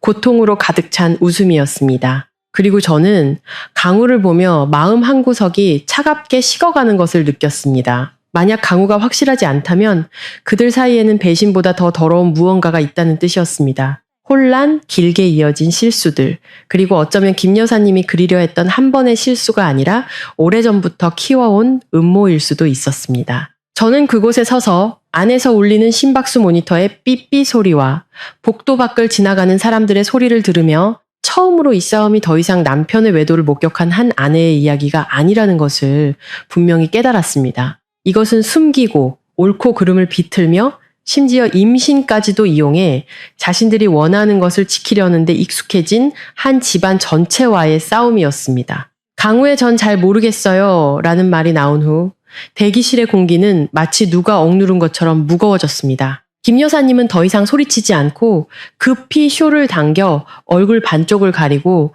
탈출구를 찾듯 눈을 계속해서 굴렸습니다. 유라는 의자에 주저앉아 배를 감싸 안았지만 눈빛은 텅 비어 있었습니다. 마치 자신이 내놓은 카드가 더 이상 힘이 없다는 것을 깨달은 사람처럼요. 강혁 씨는 벽에 기대서 있었고 얼굴은 돌처럼 굳어 있었습니다. 그리고 저는 제 마음속에 아주 깊은 정적이 찾아오는 것을 느꼈습니다. 마치 폭풍이 마지막 일격을 가하기 전에 숨을 고르는 것 같았죠. 의사는 보호자들에게 소란을 자제해달라고 요청했고 사람들은 점차 흩어졌습니다. 저는 제게 무슨 일이 터지든 저 밖의 환자들은 여전히 돌봄이 필요했기에 일하러 들어가겠다고 했습니다. 하지만 김 여사님이 저를 가만두지 않을 것이라는 걸 알았습니다. 그리고 제 예상은 정확했습니다. 제가 간호사실을 막 나왔을 때 그녀는 복도 끝에서 사람이 없는 곳을 골라 기다리고 있었습니다. 노란 조명이 그녀의 얼굴을 비추자 더욱 차갑게 보였습니다. 그녀는 빙빙 돌리지 않고 저를 쳐다보며 작지만 날카로운 목소리로 말했습니다. 나 좀 따라와라. 저는 그녀가 예전처럼 제 옷을 잡지 못하도록 적당한 거리를 유지하며 따라갔습니다. 그녀는 저를 비상계단 근처 발소리가 텅 비게 울리는 구석으로 끌고 갔습니다. 그녀는 누가 들을까 두려운 듯이 재빨리 말했습니다. 이 일은 더 이상 퍼지면 안 돼. 네가 이혼 서류에 도장 찍으면 내가 돈을 좀 챙겨주마. 보상이라고 생각해. 깨끗하고 조용하게 이 집을 떠나. 저는 어머니를 쳐다봤습니다. 마치 시장에서 물건값을 흥정하는 소리를 들은 것 같았습니다. 저는 평온하게 되물었습니다. 제 명예를 돈으로 사시겠다는 건가요? 김 여사님은 미간을 찌푸렸습니다. 무슨 명예가 더 남았니? 얘야, 인생은 조용히 사는 게 제일이야. 그 돈이면 네가 집을 구하고 직장을 옮기고 새로 시작하기에 충분해. 고집 부리지 마라. 저는 고개를 저으며 단호한 목소리로 말했습니다. 저는 제 명예를 팔지 않아요. 김 여사님은 즉시 말투를 바꿨습니다. 더 이상 다정한 척 하지 않았습니다. 그녀는 제 머리부터 발끝까지 훑어보았습니다. 처음 인사드리던 날과 똑같은 눈빛이었지만 이번에는 감추려 하지도 않았습니다. 나는 처음부터 네가 마음에 안 들었다. 너는 강우한테 과분해. 착한 거 하나가 전부인데 착해서 뭘 지킬 수 있겠니? 너는 맨날 일하러 나가고 집안일은 내팽개치고 여자 꼴이 그게 뭐냐. 솔직히 말해서 너는 이 집에 어울리지 않아. 그녀의 한마디 한마디는 제가 오랫동안 의심해왔던 장막을 찢어버리는 것 같았습니다. 저는 단도직입적으로 물었습니다.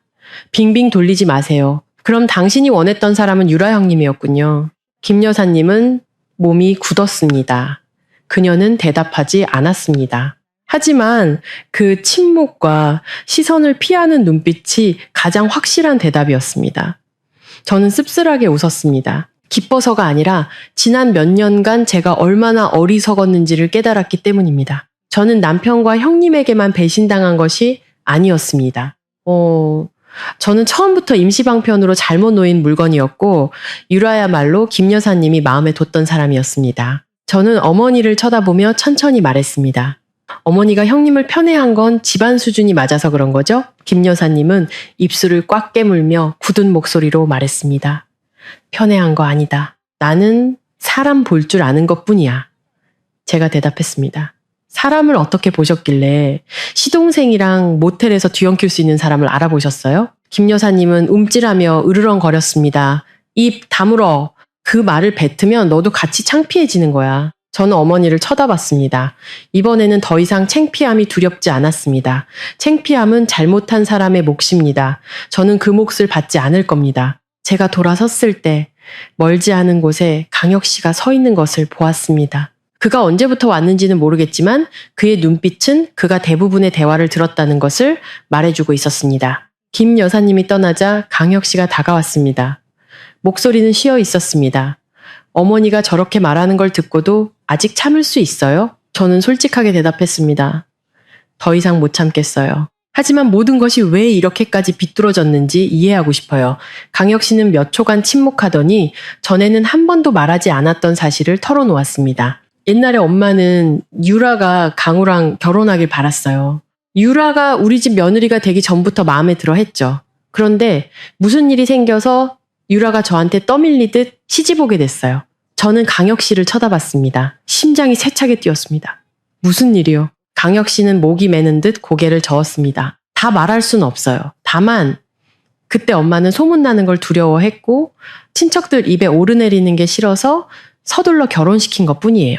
유라는 제 아내가 됐지만 마음속으로는 단 한 번도 저를 남편으로 생각한 적이 없었어요. 그는 마른 웃음을 지었습니다. 저는 제 아내와 그냥 한 집에 사는 사람이었어요. 제 머릿속의 조각들이 무섭게 맞춰지기 시작했습니다. 이것은 단순한 일시적인 배신이 아니었습니다. 이것은 삐뚤어진 계획이었습니다. 가족이라는 이름의 비뚤어진 욕망이 이미 오래전부터 존재했고 상황이 맞아떨어지자 터져나온 것이었습니다. 김 여사님이 강우를 감싼 거는 단순히 아들을 사랑해서가 아니었습니다. 그녀는 작은 며느리의 명예와 큰아들의 고통을 짓밟아서라도 아끼는 아들의 이미지를 무슨 수를 써서라도 지키고 싶었던 것입니다. 저는 깊은 한숨을 내쉬었습니다. 이제 말만으로는 안 된다는 것을 깨달았습니다. 김 여사님 같은 사람에게는 그녀는 끝까지 부인하고 책임을 전가하며 저를 집안을 망친 사람으로 만들 것입니다. 제게는 증거가 필요했습니다. 저는 강혁 씨에게 말했습니다. 제가 가진 모든 걸 지킬 거예요. 응급 기록, 진단서, 접수 시간, 그리고 카메라 영상까지요. 강혁 씨는 고개를 끄덕였습니다. 맞아요. 그게 있으면 저들도 말을 바꿀 수 없을 거예요. 저는 간호사실로 돌아가 규정에 따라 접수 기록 사본을 요청하고 시간대별 기록과 초기 진단서 번호를 보관했습니다. 저는 직업 윤리를 어기지 않았습니다. 저는 단지 정당한 절차 안에서 진실을 보호했을 뿐입니다. 언젠가 그들이 저를 협박할 때 제가 없는 말을 지어낸 게 아니라는 것을 증명할 무언가가 필요했기 때문입니다. 동시에 강혁 씨에게 창고 카메라 영상과 그들이 그날 밤 집을 나선 증거를 잘 보관해달라고 메시지를 보냈습니다. 그것들은 제가 소문을 내기 위해서가 아니라 말을 비트는 그들의 입에 의해 제가 침몰하지 않기 위함이었습니다. 제가 집중치료실 구역으로 돌아왔을 때 유라는 보이지 않았습니다. 그녀가 앉아있던 의자는 텅 비어 있었습니다. 담당 간호사에게 물어보니 유라가 화장실에 간다고 했다가 돌아오지 않았다고 했습니다. 저는 재빨리 복도로 나가 주위를 둘러봤지만 오가는 사람들 뿐이었습니다. 유라는 그림자처럼 병원에서 사라졌습니다. 순간 마음이 싸늘해졌습니다. 방금 임신했다고 선언하고 울며 애원하고 막다른 길에 몰렸던 사람이 바로 이 시점에 사라지다니요. 저는 즉시 깨달았습니다. 폭풍은 지나간 게 아니었습니다. 그저 방향을 바꾸고 있을 뿐이었고 유라는 또 다른 일격을 준비하기 위해 달려나간 것이었습니다. 유라는 그림자처럼 병원에서 사라졌지만 그 그림자는 사라지지 않았습니다. 오히려 막다른 길에 몰려 모두를 함께 끌고 가라앉으려는 사람의 위험한 냄새를 풍겼습니다. 제가 간호사실로 돌아온 지 30분도 채 되지 않아 강우의 전화가 계속해서 울렸습니다. 저는 화면을 보고도 받지 않았습니다. 잠시 후 김 여사님의 번호로 전화가 왔다가 또 왔습니다. 저는 여전히 받지 않았습니다. 지금 이 순간 익숙한 도덕론에 휘말리고 싶지 않았습니다. 새로운 공격이 다가오고 있다는 것을 알았기에 정신을 바짝 차려야 했습니다. 정오가 거의 다 되었을 때 강혁 씨가 메시지를 보냈습니다. 유라가 강우한테 문자 보냈어. 저는 그 메시지를 읽는 것만으로도 심장이 쿵 하고 내려앉았습니다. 잠시 후 강우는 간호사의 도움을 받아 몸을 일으켰습니다. 그는 제게 전화하고 싶다며 휴대폰을 빌렸습니다. 저는 복도로 나가 그의 쉬고 공황에 빠진 목소리를 들었습니다. 민서야, 유라가 문자 보냈어. 내가 자기를 선택하지 않으면 온 집안 망신시키겠다고 했어. 저는 잠시 침묵하다가 물었습니다. 선택한다는 게 무슨 뜻이에요? 강우는 더듬거렸습니다. 그 아이를 자기 아이로 인정하라고, 자기를 보호해달라고. 저는 그 말을 듣고 목이 메었습니다. 임신이 사실인지는 확실하지 않았지만 협박은 등골이 오싹할 만큼 진짜였습니다. 강우는 어린아이처럼 겁에 질린 목소리로 계속 말했습니다. 그 모텔 사람들이 내가 누군지 알 수도 있어. 그 사람들이 말하면 저는 그의 말을 차갑게 끊었습니다. 당신은 사람들이 당신이 배신한 걸 알까봐 두려운 거지 내가 아플까봐 두려운 게 아니잖아요? 강우는 입을 다물었습니다. 전화기 너머로 그의 무거운 숨소리가 들렸습니다. 그는 마지막 희망이라도 잡으려는 듯 말했습니다. 내가 잘못했어. 나 너무 혼란스러워. 저는 딱 한마디 했습니다. 당신이 혼란스러운 건 망신당할까봐 두려워서지 나를 사랑해서가 아니에요. 저는 말을 마치고 전화를 끊었습니다. 1시간도 채 되지 않아 김 여사님이 나타났습니다. 이번에는 더 단정하게 차려입고 머리도 깔끔하게 빗어 넘겼습니다. 마치 집주인의 위엄을 되찾기 위해 집에 다녀온 사람처럼요. 그녀는 저를 한적한 곳으로 끌고 가 으르렁거리면서도 억지로 타이르는 듯한 목소리로 말했습니다. 내 말 들어라. 이 일은 여기서 덮어야 해. 내가 너한테 부탁한다. 이 집안 조상님들 명예를 유라 같은 년이나 남들 입방아에 오르내리게 할 수는 없어. 저는 어머니를 쳐다보며 비웃음이 나왔습니다. 그녀는 조상님들을 부적처럼 들먹였지만 그 부적을 잘못을 덮는 데 쓰고 있었습니다. 저는 단호하지만 크지 않은 목소리로 물러서지 않고 대답했습니다. 명예는 죄를 숨기는 데서 오는 게 아니에요. 김 여사님은 눈을 부릅떴습니다. 네가 지금 말이라고 하니 어느 집인들 문제가 없겠어? 중요한 건 조용히 덮을 줄 아는 거야. 저는 어머니를 똑바로 쳐다봤습니다. 조용히 덮는 건가요? 아니면 피해자의 입을 막는 건가요? 김 여사님은 할 말을 잃고는 익숙한 수법으로 돌아갔습니다. 네가 일을 크게 만들면 너도 망신당해. 사람들은 너를 남편 간수도 못한 여자라고 손가락질할 거야. 저는 가볍게 고개를 끄덕이며 평온한 목소리로 말했습니다. 그들이 뭐라고 하든 저는 감당할 수 있어요. 하지만 억지로 입 다물고는 못 살겠어요. 바로 그때 강혁 씨가 도착했습니다. 그는 빠른 걸음으로 다가왔고 얼굴은 굳어 있었으며 손에는 종이 뭉치를 들고 있었습니다. 그는 어머니를 쳐다보지도 않고 제게만 말했습니다. 저 이혼 서류 제출할 겁니다. 김 여사님은 마치 찬물을 맞은 사람처럼 휙 돌아섰습니다. 너 미쳤니? 이 동네 사람들이 이 집 아들 둘 다 가정이 깨졌다고 알게 하고 싶어? 강혁 씨는 차가운 목소리로 대답했습니다. 깨지더라도 제대로 깨져야죠. 저는 배신자와 더 이상 살 수 없습니다. 김 여사님은 소리쳤습니다. 너는 엄마 생각은 안 하니? 강혁 씨는 붉어진 눈으로 어머니를 쳐다봤습니다. 어머니는 제 생각은 하셨나요? 아니면 오직 강우 생각만 하셨나요? 그 말은 칼날처럼 공기를 갈랐습니다. 저는 옆에 서서 경계선이 갈라지는 것을 똑똑히 보았습니다. 한쪽에는 김 여사님과 강우, 다른 한쪽에는 저와 강혁 씨. 더 이상 중간은 없었습니다. 김 여사님은 저를 쳐다보며 숨기지 않는 위협적인 목소리로 말했습니다. 민서야, 강혁이 따라서 날뛰지 마라. 너는 작은 며느리야. 분수를 알아야지. 저는 씁쓸하게 웃었습니다. 잘못된 일의 분수를 알면 평생 손해보는 사람으로 살아야 해요. 강혁 씨가 덧붙였습니다. 목소리는 못 박듯이 단호했습니다. 어머니, 민서 씨 압박하지 마세요. 분수를 알아야 할 사람은 잘못한 사람입니다. 김 여사님은 마치 울면서 애원하는 듯한 목소리로 태도를 바꿨습니다. 민서야, 내가 너한테 빈다. 이번 한 번만 눈 감아줘. 네가 집에 돌아오면 내가 강우를 제대로 가르칠게. 남자가 한 번 실수해도 결국 아내한테 돌아오는 법이야. 저는 어머니를 보고 강우가 누워있는 집중치료실 쪽을 쳐다봤습니다. 저는 실수한 남자를 본 것이 아니었습니다. 저는 그저 감싸주는 것에 익숙하고 들켰을 때의 결과만 두려워하는 나약한 남자를 보았을 뿐입니다. 저는 한 글자 한 글자 떨림 없이 분명하게 말했습니다. 만약 어머니가 계속 제 탓을 하고 저를 입 다물게 하려 하신다면 저는 모든 진실을 말할 겁니다. 누구를 헐뜯으려는 게 아니에요. 단지 제가 죄를 뒤집어 쓰지 않겠다는 겁니다. 마치 막다른 길에 몰린 것처럼 강우는 갑자기 의사에게 저와 몇 분만 이야기하게 해달라고 부탁했습니다. 그는 비틀거리며 걸어 나와 잿빛 얼굴로 갑자기 복도 앞에서 쿵 소리를 내며 무릎을 꿇었습니다. 주위 사람들이 깜짝 놀랐습니다. 강우는 제 다리를 붙잡고 쉬어버린 목소리로 말했습니다. 민서야, 내가 잘못했어. 나는 그냥 마음이 약했을 뿐이야.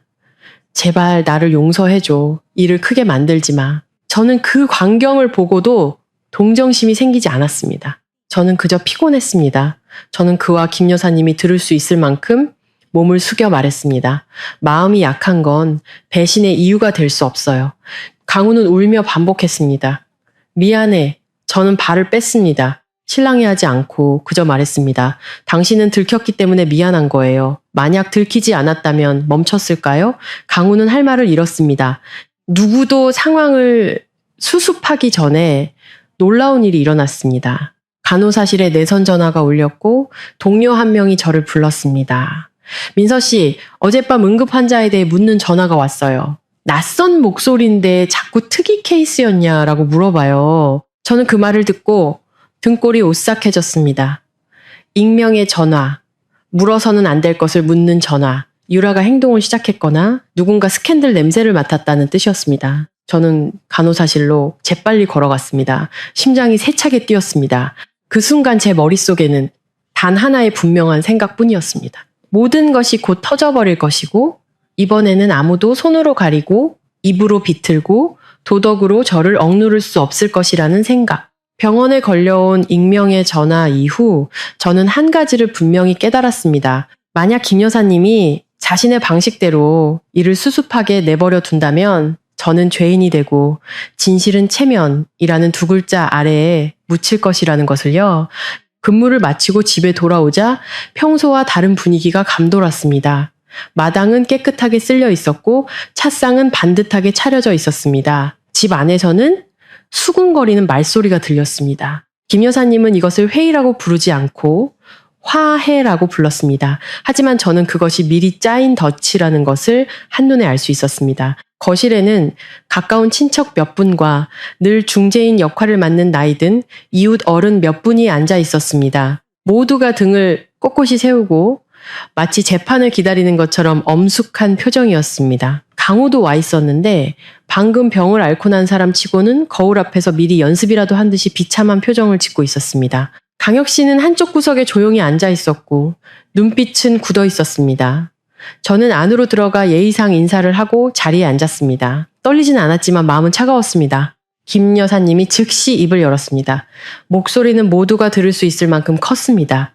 집안일은 문 걸어 잠그고 해결하는 법이다. 작은 며느리가 병원에서 일하는데 남들 입방아에 올라 망신당하게 해서는 안 되지.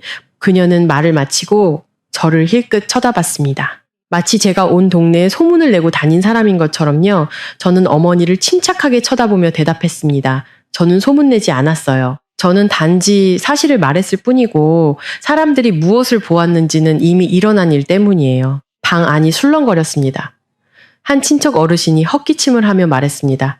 에헴, 이미 벌어진 일이니 중요한 건 가정을 지키는 거지. 김 여사님은 즉시 그 기회를 잡아 얼굴을 가리고 교묘하게 흐느꼈습니다. 제가 정말 기가 막힙니다, 여러분. 쟤는 밤낮 없이 야간 근무만 하고 남편을 내팽개쳤어요.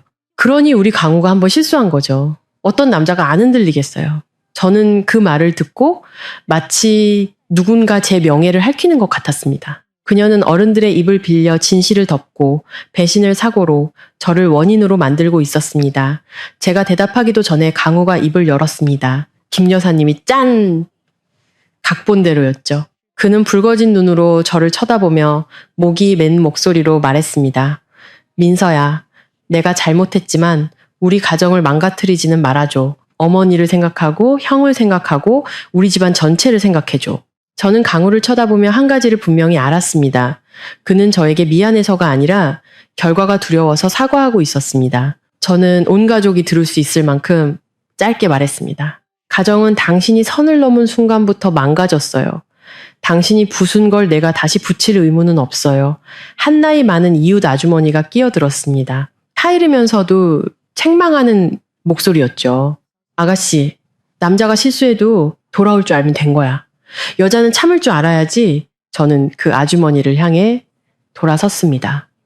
여전히 예의를 지켰지만 굽히지는 않았습니다. 계속 무시당하기 위해 참는다면 그건 더 이상 인내가 아니라 스스로를 버리는 거예요. 그 말에 몇몇 사람들은 입을 다물었습니다. 김 여사님은 상황이 불리해지자 더 강하게 공격하기 시작했습니다. 그녀는 저를 똑바로 가리켰습니다. 쟤는 심지어 모든 걸 공개하겠다고 협박까지 했어요. 병원에서 일하면서 진료 기록을 무기로 삼다니. 여러분, 이게 분수를 아는 여자가 할 짓입니까? 저는 씁쓸하게 웃었습니다. 잘못 말씀하셨어요. 저는 진료 기록을 무기로 삼은 게 아니라 단지 죄를 뒤집어 쓰지 않겠다는 거예요. 고개를 숙여야 할 사람은 잘못한 사람이지 피해자가 아니에요. 분위기가 팽팽하게 당겨진 활시위 같았습니다. 바로 그때 강혁 씨가 일어났습니다. 그는 소리치지도 책상을 내리치지도 않았습니다. 그저 주머니에서 USB 하나를 꺼내 탁 소리가 나게 찻상 위에 올려놓았습니다. 작은 소리였지만 방 안의 모든 사람을 침묵시켰습니다. 강혁 씨는 모두를 똑바로 쳐다보며 치었지만 또렷한 목소리로 말했습니다. 망가진 건 누구 때문입니까? 배신한 사람 때문이지 배신당한 사람 때문이 아닙니다. 김 여사님은 움찔했습니다. 너 또 무슨 짓을 꾸미는 거냐, 강혁아. 강혁 씨가 대답했습니다. 장난이 아닙니다. 진실입니다. 김 여사님이 USB를 낚아채기도 전에 갑자기 현관문이 벌컥 열렸습니다. 유라가 나타났습니다. 얼굴은 창백하고 머리는 헝클어졌지만 눈빛은 날카롭고 험악했습니다. 더 이상 잃을 것이 없는 사람의 눈빛이었죠. 그녀는 방 한가운데로 뛰어들며 연극을 하듯이 소리쳤습니다. 나를 몰아붙이지 마세요. 내가 죽으면 이 집안은 저주받을 거예요. 당신들 편히 못 살 줄 알아요. 김 여사님이 벌떡 일어났습니다. 유라야, 너 지금 뭐 하는 거니? 유라는 어머니를 향해 비뚤어진 미소를 지었습니다. 어머니도 두려우세요? 어머니가 제일 무서워하는 건 체면이잖아요? 저는 유라를 쳐다보며 높지 않지만 한 글자 한 글자 단호하게 말했습니다. 그만 연기하세요. 그날 밤 내 남편을 모텔로 끌고 간 건 형님이었어요. 뭐가 두려워서 구해달라고 소리치세요? 방 안이 웅성거렸습니다. 몇몇 친척들은 서로를 쳐다봤고 어떤 사람은 입을 떡 벌렸습니다. 김 여사님은 얼굴이 창백해져서 급히 막아섰습니다. 그만 말해! 창피하게. 여자애가 어른들 앞에서 그런 말을 하다니 부끄러운 줄도 몰라? 저는 어머니를 쳐다보며 똑바로 대답했습니다. 부끄러운 건 잘못한 사람이 부끄러워해야죠. 저는 단지 진실의 이름을 부른 것뿐이에요. 강우가 이때 당황하며 끼어들려 했습니다. 유라, 너 입 다물어. 유라는 미친 듯이 웃더니 강우를 비겁자 보듯이 쳐다봤습니다. 내가 입 다물라고? 당신은 방금 아내한테 무릎 꿇고 용서해달라고 빌면서 나한테는 입 다물라고 문자 보냈잖아. 내가 아직 돌아갈 길이 있다고 생각해? 김 여사님은 공황 상태에 빠져 주위를 둘러보며 갈라진 목소리로 말했습니다. 강혁아, 그 USB 치워. 틀지 마. 집안에 친척들 계시잖니. 강혁 씨는 어머니를 쳐다봤습니다. 눈은 붉었습니다. 어머니는 친척들이 두려우시지만 죄는 두렵지 않으시군요. 그러고는 강혁 씨가 USB를 TV에 꽂았습니다. 화면이 켜지고 창고 카메라 영상이 나타났습니다. 어두운 밤, 복도에 강우의 그림자가 나타나 앞뒤를 살피고는 곧장 유라의 방으로 들어갔습니다. 문이 닫혔습니다. 다른 영상에서는 유라가 문을 살짝 열고 누가 볼까 두려운 듯이 강우를 재빨리 끌어당기는 모습이 보였습니다. 한 번이 아니었습니다. 여러 번 명백한 그 모습은 참으라고 조언하려던 사람들의 뺨을 때리는 것 같았습니다. 방 안에 모든 사람이 얼어붙었습니다. 방금 저에게 참으라고 조언했던 이웃 아주머니도 할 말을 잃었습니다. 친척 어르신은 찻잔을 내려다보며 대신 부끄러워 얼굴이 붉어졌습니다. 김 여사님은 온몸을 떨며 테이블 모서리를 붙잡고 입을 더듬거렸지만 말을 잇지 못했습니다. 그리고 강우는 의자에 주저앉아 얼굴이 종이처럼 하얘졌습니다. 어떤 대본으로도 그를 구할 수 없게 되었습니다. 영상은 계속해서 재생되었습니다. 화면에서 나오는 푸른빛이 거실에 있는 모든 사람의 얼굴을 비추었고 모두가 미처 감추지 못한 당혹스러운 표정을 드러냈습니다. 다음 장면에서는 강우의 목소리가 똑똑하게 들려왔습니다. 제가 몇 년간 옆에서 잠들며 들었던 그 목소리였죠. 그는 속삭이며 웃으면서 달래고 있었습니다. 그 여자 야간 근무만 가면 우리 만날 수 있어. 금방이야. 그 한마디는 김 여사님이 애써 지어낸 마음이 약해서라는 각본을 산산조각 냈습니다. 모든 친척들은 서로를 쳐다봤습니다. 어떤 사람은 침을 삼켰고 어떤 사람은 대신 창피해서 얼굴이 붉어졌습니다. 김 여사님은 전기에 감전된 것처럼 강혁 씨의 손에서 USB를 낚아채려 했지만 강혁 씨는 꽉 잡고 있었습니다. 핏줄이 돋아난 그의 손. 그는 한 글자 한 글자 힘주어 말했습니다. 뭐가 두려우세요? 진실이요? 김 여사님은 발버둥치며 소리쳤습니다. 네가 네 어미를 죽일 셈이냐? 강혁아, 이 집안을 온 동네에 망신시킬 작정이야? 강혁 씨는 꿈쩍도 하지 않았습니다. 눈은 핏발이 섰지만 돌처럼 굳어 있었습니다. 망신은 저들이 시킨 겁니다. 저는 단지 모두의 눈을 뜨게 해준 것뿐이에요. 방금까지 울며 피해자 행세를 하던 유라가 가면을 벗어던지듯 즉시 태도를 바꿨습니다. 그녀는 벌떡 일어나 저를 똑바로 가리키며 소리쳤습니다. 당신 때문이야. 다 당신 때문이라고. 당신은 아내이면서 그림자 같았어. 맨날 야간 근무만 하고 어떤 남자가 견디겠어? 그 사람이 외로우니까 관심을 주는 사람을 찾은 거지. 뭐가 잘못됐는데 그 뻔뻔한 책임 전가의 방안이 웅성거렸습니다. 저는 유라를 쳐다봤습니다. 마음속에는 더 이상 두려움이 아니라 혐오감이 느껴졌습니다. 저는 일어서서 얼음장처럼 차분한 목소리로 말했습니다.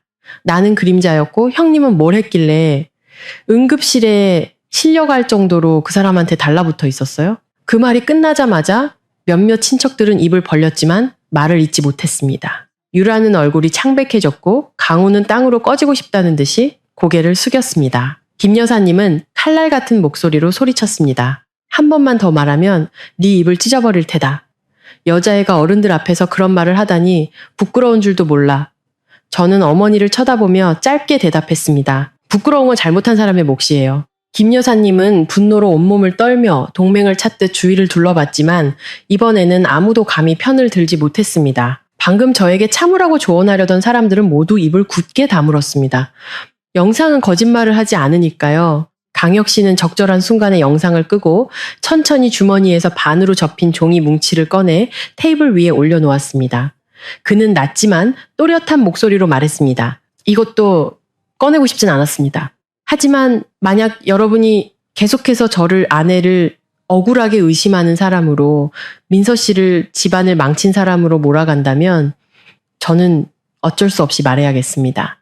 유라는 움찔하며 종이를 낚아채려 했지만 강혁 씨가 막았습니다. 그는 길게 설명할 필요 없이 종이를 펴서 가장 가까이 앉아있던 친척 어르신에게 건넸습니다. 어르신은 훑어보더니 얼굴색이 변했습니다. 강혁 씨가 말을 이었습니다. 이건 유라가 이전에 받은 진료 및 초음파 기록입니다. 만약 임신했다면 그 주수는 방금 병원에서 소리쳤던 육주와 일치하지 않습니다. 유라는 더듬거렸습니다. 목소리는 현저히 작아졌습니다. 당신 그걸 어디서 났어요? 사생활 침해예요. 강혁 씨는 씁쓸하게 웃었습니다. 사생활? 당신은 나한테 모든 걸 숨겨놓고 나한테 사생활을 존중해달라고요? 김 여사님은 즉시 방어에 나섰습니다. 목소리는 어떻게든 상황을 수습하려 애썼습니다. 임신 초기에 주수가 잘못 나오는 건 흔한 일이야. 의사도 실수할 수 있잖아.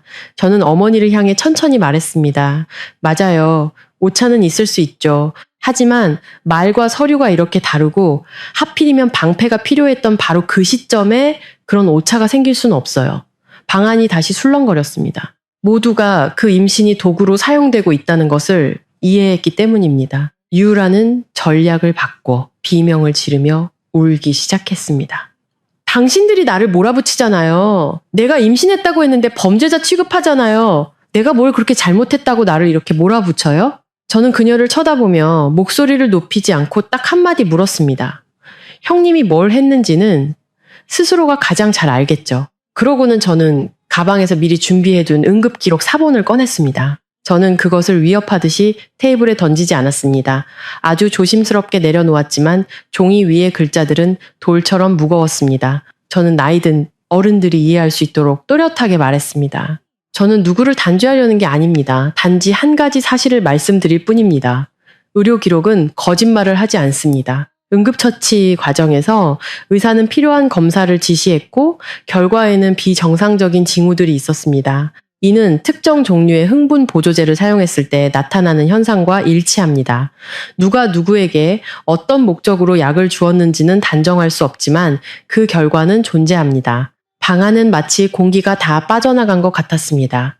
몇몇 친척들은 충격과 민망함에 서로를 쳐다봤습니다. 강우는 고개를 번쩍 들었습니다. 눈은 공황 상태로 어머니를 쳐다봤습니다. 그의 목소리는 어린아이처럼 떨리고 비뚤어져 있었습니다. 엄마가 그냥 영양제라고 했잖아요. 기력 보충하라고, 남자 체면 지키라고. 김 여사님은 얼굴이 창백해졌고 입술이 떨렸지만 여전히 버텼습니다. 엄마는 그냥 널 걱정한 거야. 남자는 강해야지. 내가 뭘 어쨌다고. 강혁 씨가 옆에 서서 차가운 목소리로 말했습니다. 그런 걱정으로 온 집안을 구렁텅이에 빠뜨리셨군요. 유라는 이때 완전히 막다른 길에 몰린 듯 울음을 그쳤습니다. 핏발 선눈으로 갑자기 미친 듯이 웃기 시작했습니다. 그 웃음은 광기와 분노가 뒤섞여 있었습니다. 그녀는 김 여사님을 똑바로 가리키며 마지막 장막을 찢어버리듯이 소리쳤습니다. 맞아요. 어머니가 주셨어요. 저 남자를 꽉 잡으라고. 저 여편 내버리고 나랑 결혼하게 만들라고 하셨어요. 어머니가 그랬어요. 저 민서라는 여자는 당신 아들한테 과분하다고, 맨날 야간 근무만 하고 강우를 지킬 수 없다고 거기까지 말한 유라는 저를 향해 악독한 목소리로 돌아섰습니다. 네가 착하면 이기는 줄 알아? 이 집안에서 착한 거는 남들한테 밟히기나 하는 거야. 김 여사님은 더 이상 서 있을 수 없었습니다. 그녀는 테이블 모서리를 붙잡고 눈을 부릅떴습니다. 두려움과 분노가 뒤섞여 있었지만 유라가 모든 것을 쏟아냈기 때문에 더 이상 부인할 수 없었습니다. 한 친척 어르신이 테이블을 내리쳤습니다. 목소리는 분노로 떨렸습니다. 세상에, 어미가 돼서 자식한테 그런 짓을 부추겨? 이웃 아주머니가 문가에 앉아 연신 고개를 저었습니다. 내가 이 나이 먹도록 체면 때문에 이렇게 부도덕한 짓을 꾸미는 사람은 처음 보네. 강우는 머리를 감싸쥐고 가쁜 숨을 몰아쉬며 넋나간 사람처럼 중얼거렸습니다. 내가 무슨 짓을 한 거지? 저는 그 방 한가운데 서서 온갖 소리를 들었지만 귓가에는 단 하나의 사실만이 맴돌았습니다. 저는 그들이 말하는 한 번의 실수에 빠진 것이 아니었습니다. 저는 잘못이 키워지고 감춰지고 꾸며지는 집에서 살았던 것입니다. 그리고 유라가 김 여사님을 똑바로 가리키며 진실을 소리치는 바로 그 순간 저는 이 싸움이 새로운 국면으로 접어들었다는 것을 알았습니다. 더 이상 돌아갈 길은 없었고 누구도 제게 참으라고 강요할 자격이 없었으며 그들 자신의 입에서 터져나온 불길을 끌 만큼 강한 사람도 없었습니다. 유라가 어머니가 주셨어요. 라고 소리친 후 방은 마치 깊은 구렁텅이로 떨어진 것 같았습니다. 더 이상 참으라는 조언은 없었습니다. 그저 가쁜 숨소리, 의자가 끌리는 소리, 그리고 김 여사님을 마치 낯선 사람처럼 쳐다보는 눈빛들만 남았습니다. 김 여사님은 그 자리에 못 박힌 듯 서서 입술을 움직이다가 갑자기 모든 것을 부인했습니다. 목소리는 완전히 갈라져 있었습니다. 저 애가 거짓말하는 거야. 미쳤어. 나한테 뒤집어 씌우려고 없는 말을 지어내는 거라고. 하지만 부인할수록 그녀의 손은 더 떨렸고 눈은 더 공포에 질렸습니다. 그 공포는 억울함에서 오는 것이 아니라 비밀이 벗겨진 데서 오는 공포였습니다. 한 나이 많은 친척 어르신이 테이블을 세게 내리쳤습니다. 목소리는 분노로 떨렸습니다. 부도덕하게 사는 것도 정도가 있지. 집안 며느리를 그렇게 고통스럽게 만들고 다른 며느리한테는 그런 짓을 꾸미고 다른 사람들이 동조했습니다. 더 이상 체면을 차리지 않았습니다. 어떻게 아들한테 그런 치욕스러운 짓을 부추기고 작은 며느리 탓으로 돌릴 수가 있어? 사람을 뭘로 보는 거야? 처음에 중재인으로 초대되었던 이웃들은 이제 오히려 비난의 목소리를 냈습니다. 저는 그 광경을 보고도 통쾌하지 않았습니다. 그저 제가 애써 가꾸려 했던 이 집이 뿌리부터 썩어 있었다는 사실에 공허함을 느꼈을 뿐입니다. 강혁 씨는 방 한가운데 서서 분노로 얼굴이 붉어졌고 눈은 불타는 듯 했습니다. 그는 어머니를 똑바로 쳐다보며 칼로 베는 듯한 목소리로 말했습니다. 어머니, 똑똑히 들으셨어요? 언제까지 그 잘못을 감싸실 겁니까? 김 여사님은 익숙한 권위를 되찾으려는 듯 소리쳤습니다. 너 입 다물어? 내가 네 어미야. 강혁 씨는 마른 웃음을 터뜨렸습니다. 어머니요? 어떤 어머니가 며느리를 동생 손에 넘기고 큰아들은 이 악물고 치욕을 참게 만듭니까? 김 여사님은 때리려는 듯 손을 들었지만 강혁 씨는 피하지 않았습니다. 그는 한 글자 한 글자 못 박듯이 말을 이었습니다. 오늘부터 저는 어머니가 없는 셈 치겠습니다. 만약 어머니가 계속 그 잘못을 감싸신다면요. 그 말이 떨어지자 김 여사님은 마치 가슴을 맞은 것처럼 비틀거리며 테이블 모서리를 붙잡았습니다. 주위 친척들도 처음으로 강혁 씨가 그렇게 단호하게 말하는 것을 듣고는 숨을 죽였습니다. 강우는 의자에 주저앉아 두 손으로 머리를 감싸쥐고 마치 꿈에서 깨어나 폐허 한가운데 서 있는 사람처럼 절망적인 목소리로 말했습니다. 내가 무슨 짓을 한 거지? 그는 저를 보고 어머니를 보고 형을 쳐다봤습니다. 눈은 핏발이 섰지만 어떤 사과도 의미가 없었습니다. 저는 그곳에 서서 머리채를 잡고 싸우지도 욕을 하지도 않았습니다. 저는 그저 모두가 들을 수 있도록 천천히 말했습니다. 저는 이 집에 정이 있다고 생각했지만 알고 보니 계산만 있었군요. 말을 마친 저는 김 여사님을 쳐다봤습니다. 어머니는 체면을 지키고 싶으셨지만 그 대가로 저와 아주버님의 명예를 희생시키셨어요. 뭘 지키셨나요? 그저 감싸주는 버릇만 지키셨을 뿐이에요. 유라는 이때 막다른 길에 몰렸습니다. 그녀는 더 이상 애원하듯이 울지 않았습니다. 악에 받쳐 울었습니다. 유라는 가방을 낚아채 문으로 달려가며 소리쳤습니다. 좋아요. 내가 죽어줄게요. 당신들 속 시원하게. 내가 죽으면 누가 망신당하는지 한번 봅시다. 그녀는 소리치며 문틀에 머리를 박으려는 듯이 행동했습니다. 몇몇 여자 친척들이 비명을 질렀습니다. 김 여사님도 공황 상태에 빠져 유라야 유라야 그러지 말라고 외치며 뒤따랐습니다. 하지만 강혁 씨가 더 빨랐습니다. 그는 유라를 막아서서 그녀의 손목을 잡았습니다. 목소리는 더 이상 일말의 동정심도 없이 얼음장처럼 차가웠습니다. 그만 연기해. 살고 싶으면 제대로 살아. 유라는 손을 뿌리쳤습니다. 눈은 이글거렸습니다. 제대로? 당신들이 나한테 제대로 대해줬어? 강혁 씨는 짧게 대답했습니다. 나는 당신이 나를 잉여인간 취급할 만큼 충분히 오랫동안 제대로 대해줬어. 유라는 저를 향해 찢어버릴 듯한 눈빛으로 돌아섰습니다. 네가 이긴 줄 알아? 너도 진흙탕에 같이 끌려 들어온 거야. 저는 그녀를 똑바로 쳐다봤습니다. 저는 누구도 이기지 않았어요. 단지 형님과 함께 가라앉기를 거부했을 뿐이에요. 그 소란 속에서 한 이웃이 재빨리 동네 주민센터에 연락했습니다. 얼마 지나지 않아 주민센터 직원과 관할 경찰관이 도착했습니다. 집에서 큰 싸움이 났고 누가 자해 소동을 벌인다는 신고를 받았다고 했습니다. 그들의 등장은 모든 변명을 차단했습니다. 김 여사님은 즉시 말투를 바꿔 이 일을 집안의 오해로 만들려 했지만 더 이상 오해라는 두 글자를 믿는 사람은 없었습니다. 비명소리, 영상, 서류들이 테이블 위에 뻔히 놓여 있었으니까요. 저는 앞으로 나서서 해결을 위해 온 사람들에게 침착한 목소리로 분명히 말했습니다. 가족 문제입니다. 저희가 책임지겠습니다. 다만 여기 있는 누구도 다른 사람을 위험하게 하거나 자살 소동이나 소란으로 다른 사람을 압박해서는 안 된다는 것을 증인으로 써주십시오. 저는 방 안의 모든 사람들을 쳐다보며 짧고 단호하게 한마디 했습니다. 저는 누구의 편도 필요 없습니다. 저는 단지 끝내고 싶을 뿐입니다. 강혁 씨는 이때 주머니에서 미리 준비해둔 이혼 서류를 꺼냈습니다. 아마 그는 이날을 오래전부터 생각해 왔을 겁니다. 그는 서류를 테이블 위에 놓고 유라를 쳐다봤습니다. 서명해. 유라는 얼어붙더니 소리쳤습니다. 당신 감히. 강혁 씨가 대답했습니다. 아주 오래전부터 감히 하고 싶었어. 단지 오늘에서야 억울하게 의심했다는 소리를 듣지 않을 만큼 충분한 증거를 가졌을 뿐이야. 주민센터 직원과 몇몇 친척들 앞에서 강혁 씨가 먼저 서명했습니다. 그의 손은 떨리지 않았습니다. 유라는 주위를 둘러보고 더 이상 자신을 지지해줄 사람이 없다는 것을 깨닫고는 마침내 서명했습니다. 서명하면서도 울었지만 그 눈물은 더 이상 누구의 마음도 움직이지 못했습니다. 강우가 그때 갑자기 가슴을 부여잡고 얼굴이 창백해졌습니다. 아마 충격과 죄책감 그리고 친척들 앞에서 모든 것이 무너진 상황이 그의 심장에 다시 무리를 준 것 같았습니다.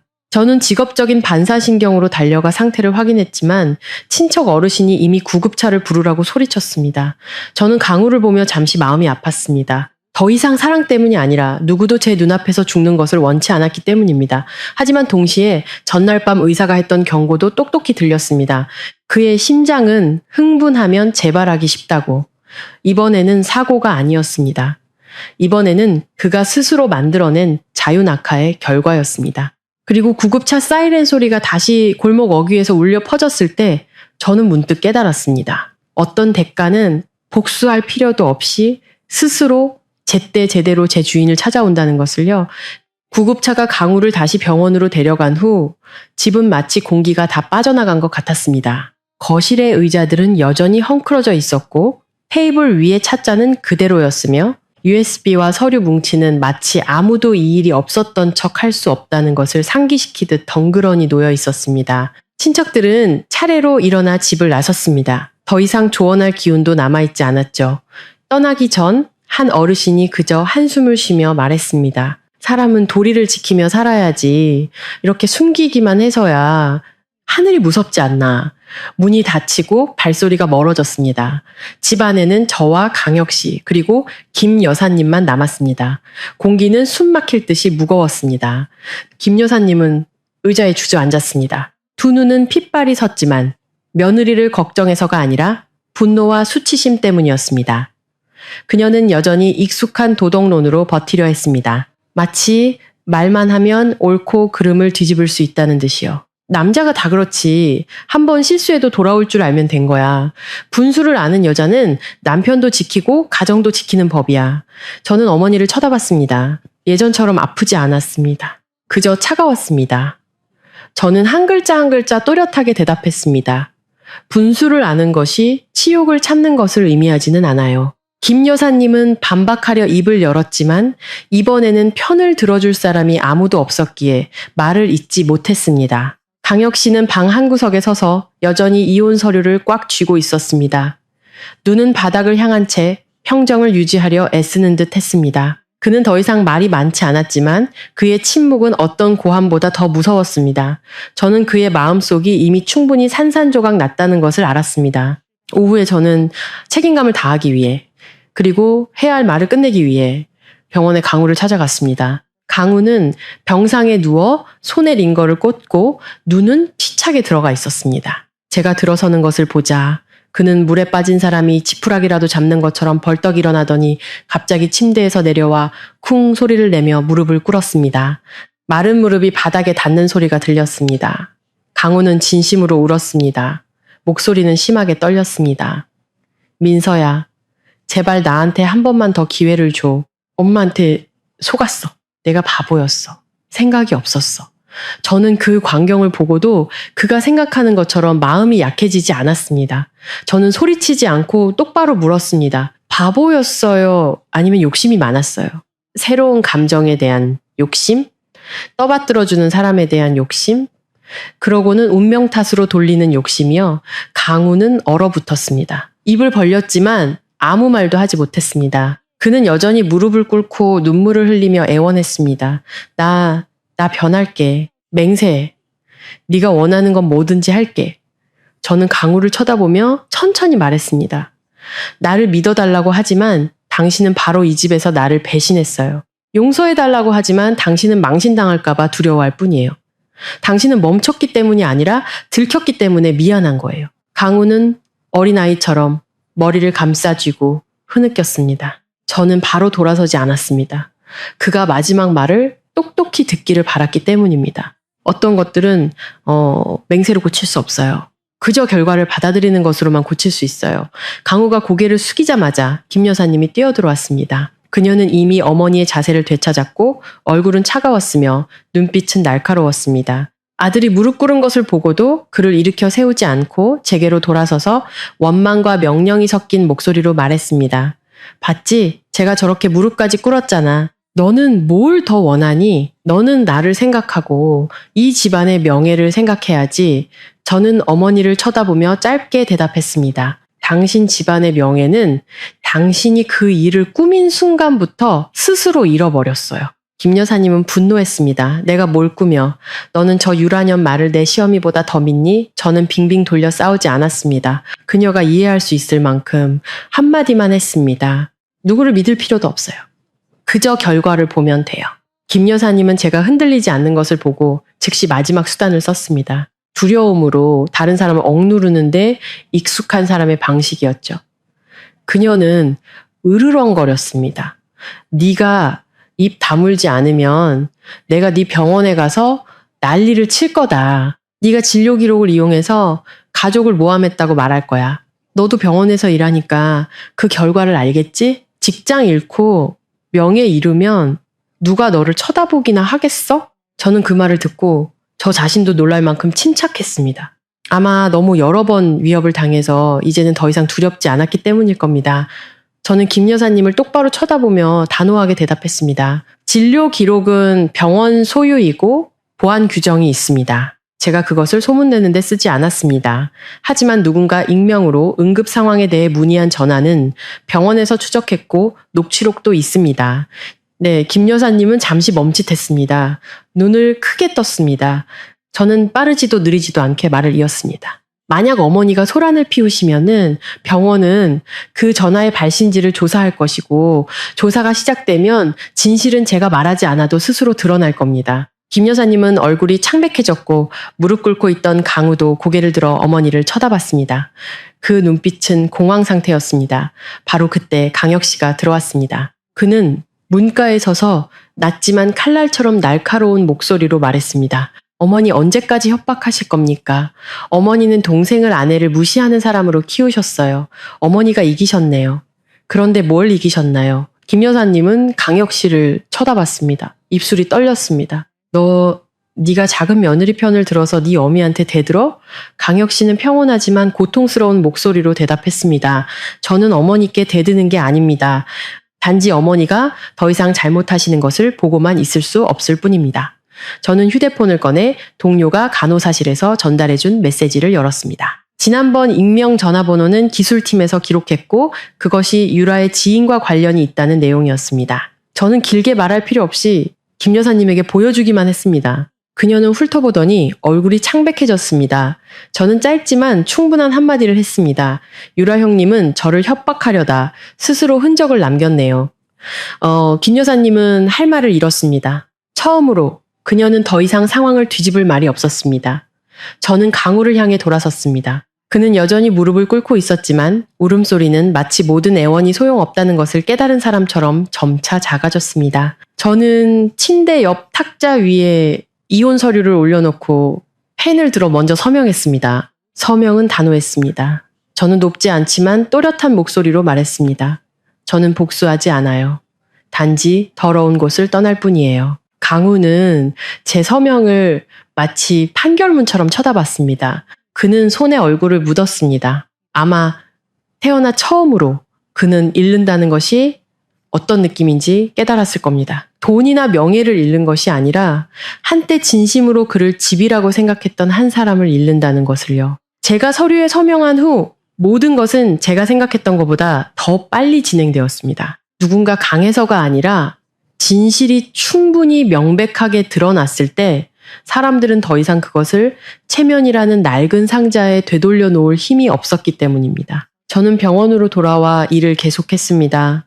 여전히 야간 근무, 익숙한 소독약 냄새, 복도를 오가는 간호사들의 슬리퍼 소리, 저만 달라졌습니다. 저는 더 이상 남편이 변하기를 기대하지 않았고 모든 것이 제자리로 돌아갈 것이라고 스스로를 위로하지도 않았습니다. 저는 병실을 지나가며 마치 제 인생의 한 페이지를 지나가는 것 같았습니다. 더 침착하고 더 단단하고 그리고 더 가벼워졌습니다. 이상하게도 그랬습니다. 병원 사람들 중 많은 이들이 제 이야기를 어렴풋이 들었지만 저는 더 이상 이야기하지 않았습니다. 저는 제 고통을 다른 사람들의 이야깃거리로 만들고 싶지 않았습니다. 저는 예전처럼 일했고 오히려 더 꼼꼼하게 일했습니다. 인생이 엉망일 때 자신을 바로 세울 수 있는 유일한 것은 책임감이라는 것을 알았기 때문입니다. 간호사실에서 무너져 내릴 것 같은 순간들도 있었지만 응급 호출벨이 울리면 다시 일어섰습니다. 사람은 참 이상합니다. 때로는 너무 아프면 오히려 강해집니다. 무심해져서가 아니라 앞으로 나아가는 것 외에는 다른 길이 없기 때문입니다. 강혁 씨가 며칠 뒤에 저를 찾아왔습니다. 그는 오후에 병원에 왔는데 작업복이 아니라 낡은 셔츠를 입고 있었습니다. 복도 끝에서 제가 퇴근하기를 기다리고 있었죠. 그때 그의 모습을 보니 문득 안쓰러운 마음이 들었습니다. 그는 긴 폭풍을 겪은 것처럼 지쳐 보였습니다. 그리고 그 폭풍은 하룻밤에 온 것이 아니라 평생 자기 집에서 무시당하며 살아온 결과였습니다. 강혁 씨가 작은 쉬어버린 목소리로 말했습니다. 만약 민서 씨가 없었다면 저는 아마 몇 년은 더 눈 감고 살았을 겁니다. 저는 그를 보고 고개를 저었습니다. 제가 아주버님을 구한 게 아니에요. 저는 단지 침묵으로부터 저 자신을 구했을 뿐이에요. 그 말을 뱉고 나서야 저는 깨달았습니다. 오랫동안 제가 침묵했던 것은 착해서가 아니라 두려워서였다는 것을. 가정이 깨지는 것이 두려웠고 남들의 손가락질이 두려웠으며 집안 간수도 못하는 여자라고 불리는 것이 두려웠습니다. 하지만 모든 것이 깨지고 나니 가장 무서운 것은 깨지는 것이 아니라 매일 마음이 금가는 집에서 계속 사는 것이라는 걸 깨달았습니다. 유라는 그날 이후 친정에서 데리러 왔습니다. 소란스럽지도 길게 끌지도 않고 마치 부끄러운 물건을 문 밖으로 치우듯이 조용히 데려갔습니다. 유라가 부적처럼 내세웠던 그 임신은 결국 거짓으로 드러났습니다. 저는 그 소식을 듣고도 통쾌하지 않았습니다. 그저 씁쓸할 뿐이었습니다. 어떤 사람들은 막다른 길에 몰려서도 자신을 구하기 위해 또 다른 거짓말을 쌓아 올리지만 쌓을수록 더 깊이 빠져들 뿐입니다. 유라는 오명을 뒤집었었고 그 집안에서 더 이상 기댈 곳이 없게 되었습니다. 그리고 가장 고통스러운 것은 아마 쫓겨난 것이 아니라 거울 속에서 자신이 얼마나 멀리 왔는지를 직시해야 한다는 것이었을 겁니다. 김 여사님은 그 소동 이후 그림자처럼 살았습니다. 친척들은 피했고 이웃들은 예전처럼 드나들지 않았습니다. 날카로운 입과 모범적인 어머니라는 명성 때문에 그녀를 두려워하고 존경했던 사람들은 이제 다른 눈으로 그녀를 쳐다봤습니다. 그녀는 여전히 강인한 척했지만 그 강인함은 고독을 가릴 수 없었습니다. 저는 그녀가 평생 다른 사람들을 조종하며 살았기 때문에 절대 무너지지 않을 것이라고 생각했습니다. 하지만 모든 사람이 등을 돌리자 아무리 강한 사람도 텅 빈 집에서 혼자 남게 된다는 것을 알았습니다. 문틈으로 새어 들어오는 바람 소리를 들으며 고독은 때로 평생을 체면 때문에 산 사람에게 가장 무거운 형벌이라는 것을 깨달았습니다. 강우는 다른 병원으로 옮겨 심장 치료를 받았습니다. 그는 제게 긴 문자를 보냈습니다. 사과하고 변명하고 약속하며 자신이 휩쓸렸고 마음이 약했으며 후회한다고 말했습니다. 저는 다 읽었지만 더 이상 울지 않았습니다. 저는 딱 한마디만 답장했습니다. 더 이상 사과하지 마세요. 제대로 사세요. 다음번에는 누구의 인생도 망치지 말고요. 저는 더 이상 아무것도 보내지 않았습니다. 잔인해서가 아니라 어떤 사과는 시간을, 믿음을, 배신당한 사람의 평온을 되돌려주기에는 충분하지 않다는 것을 알았기 때문입니다. 사람들은 후회할 수 있지만 후회가 상처를 지우지는 못합니다. 그것은 단지 잘못을 저지른 사람이 죄책감을 덜고 살게 도와줄 뿐입니다. 어떤 사람들은 제게 물었습니다. 왜 그들에게 모든 것을 폭로해서 평생 기억하게 만들지 않았어요? 저는 그저 웃었습니다. 진정으로 괜찮은 사람은 크게 소리칠 필요가 없어요. 저는 제 남은 인생을 다른 사람 흉보는 일에 얽매이고 싶지 않아요. 저는 단지 끝내고 싶을 뿐이에요. 각자 자신의 몫을 안고 살아가겠죠. 제가 그들을 밀어뜨리기 위해 손을 쓸 필요도 없어요. 그들은 이미 충분히 가라앉았으니까요. 이 이야기의 마지막 밤, 저는 늦은 근무를 하고 있었습니다. 병원은 평소보다 조용했고 기계 소리와 드문드문 들리는 발소리만 남았습니다. 저는 복도에 서서 길게 이어진 노란 조명을 바라보며 마음이 가라앉는 것을 느꼈습니다. 저는 평화로운 가정을 바라며 참고 굴욕을 견뎠던 지난 세월을 생각했습니다. 하지만 결국 가장 평화로운 집은 제가 단호함으로 스스로를 위해 지은 집이었습니다. 저는 스스로에게 말했습니다. 강해진다는 것은 누군가를 이기는 것이 아니라 감히 버리는 것이라고. 제때 버릴 줄 알고 더 이상 인간적인 정이 없는 곳을 떠날 줄 알고 수없이 다른 사람을 선택한 후에 마침내 자기 자신을 선택할 줄 아는 것이라고. 제가 이 이야기를 하는 것은 누구를 가르치기 위함이 아닙니다. 저는 단지 시청자 여러분께 때로는 행복이 무조건 지키는 데서 오는 것이 아니라 멈출 줄 아는 데서 온다는 것을 말씀드리고 싶습니다. 자신을 존중하기 위해 멈추고 더 나은, 더 가벼운 삶을 살 기회를 얻기 위해 멈추는 것. 모두가 이혼해야 하는 것도 모두가 떠나야 하는 것도 아닙니다. 하지만 누구나 정이 있고 진실이 있고 사랑이 있는 곳에서 살 자격이 있습니다. 만약 그곳에 계산과 거짓만 있다면 머무는 것은 스스로를 메마르게 할 뿐입니다. 저는 누구에게도 폭풍을 가져오지 않았습니다. 저는 단지 그 폭풍이 제 주소를 찾아오는 것을 지켜본 사람일 뿐입니다. 그리고 그것이 왔을 때 저는 등을 돌리기로 선택했습니다. 냉정해서가 아니라 한 인간으로서 다시 살기 위해서요.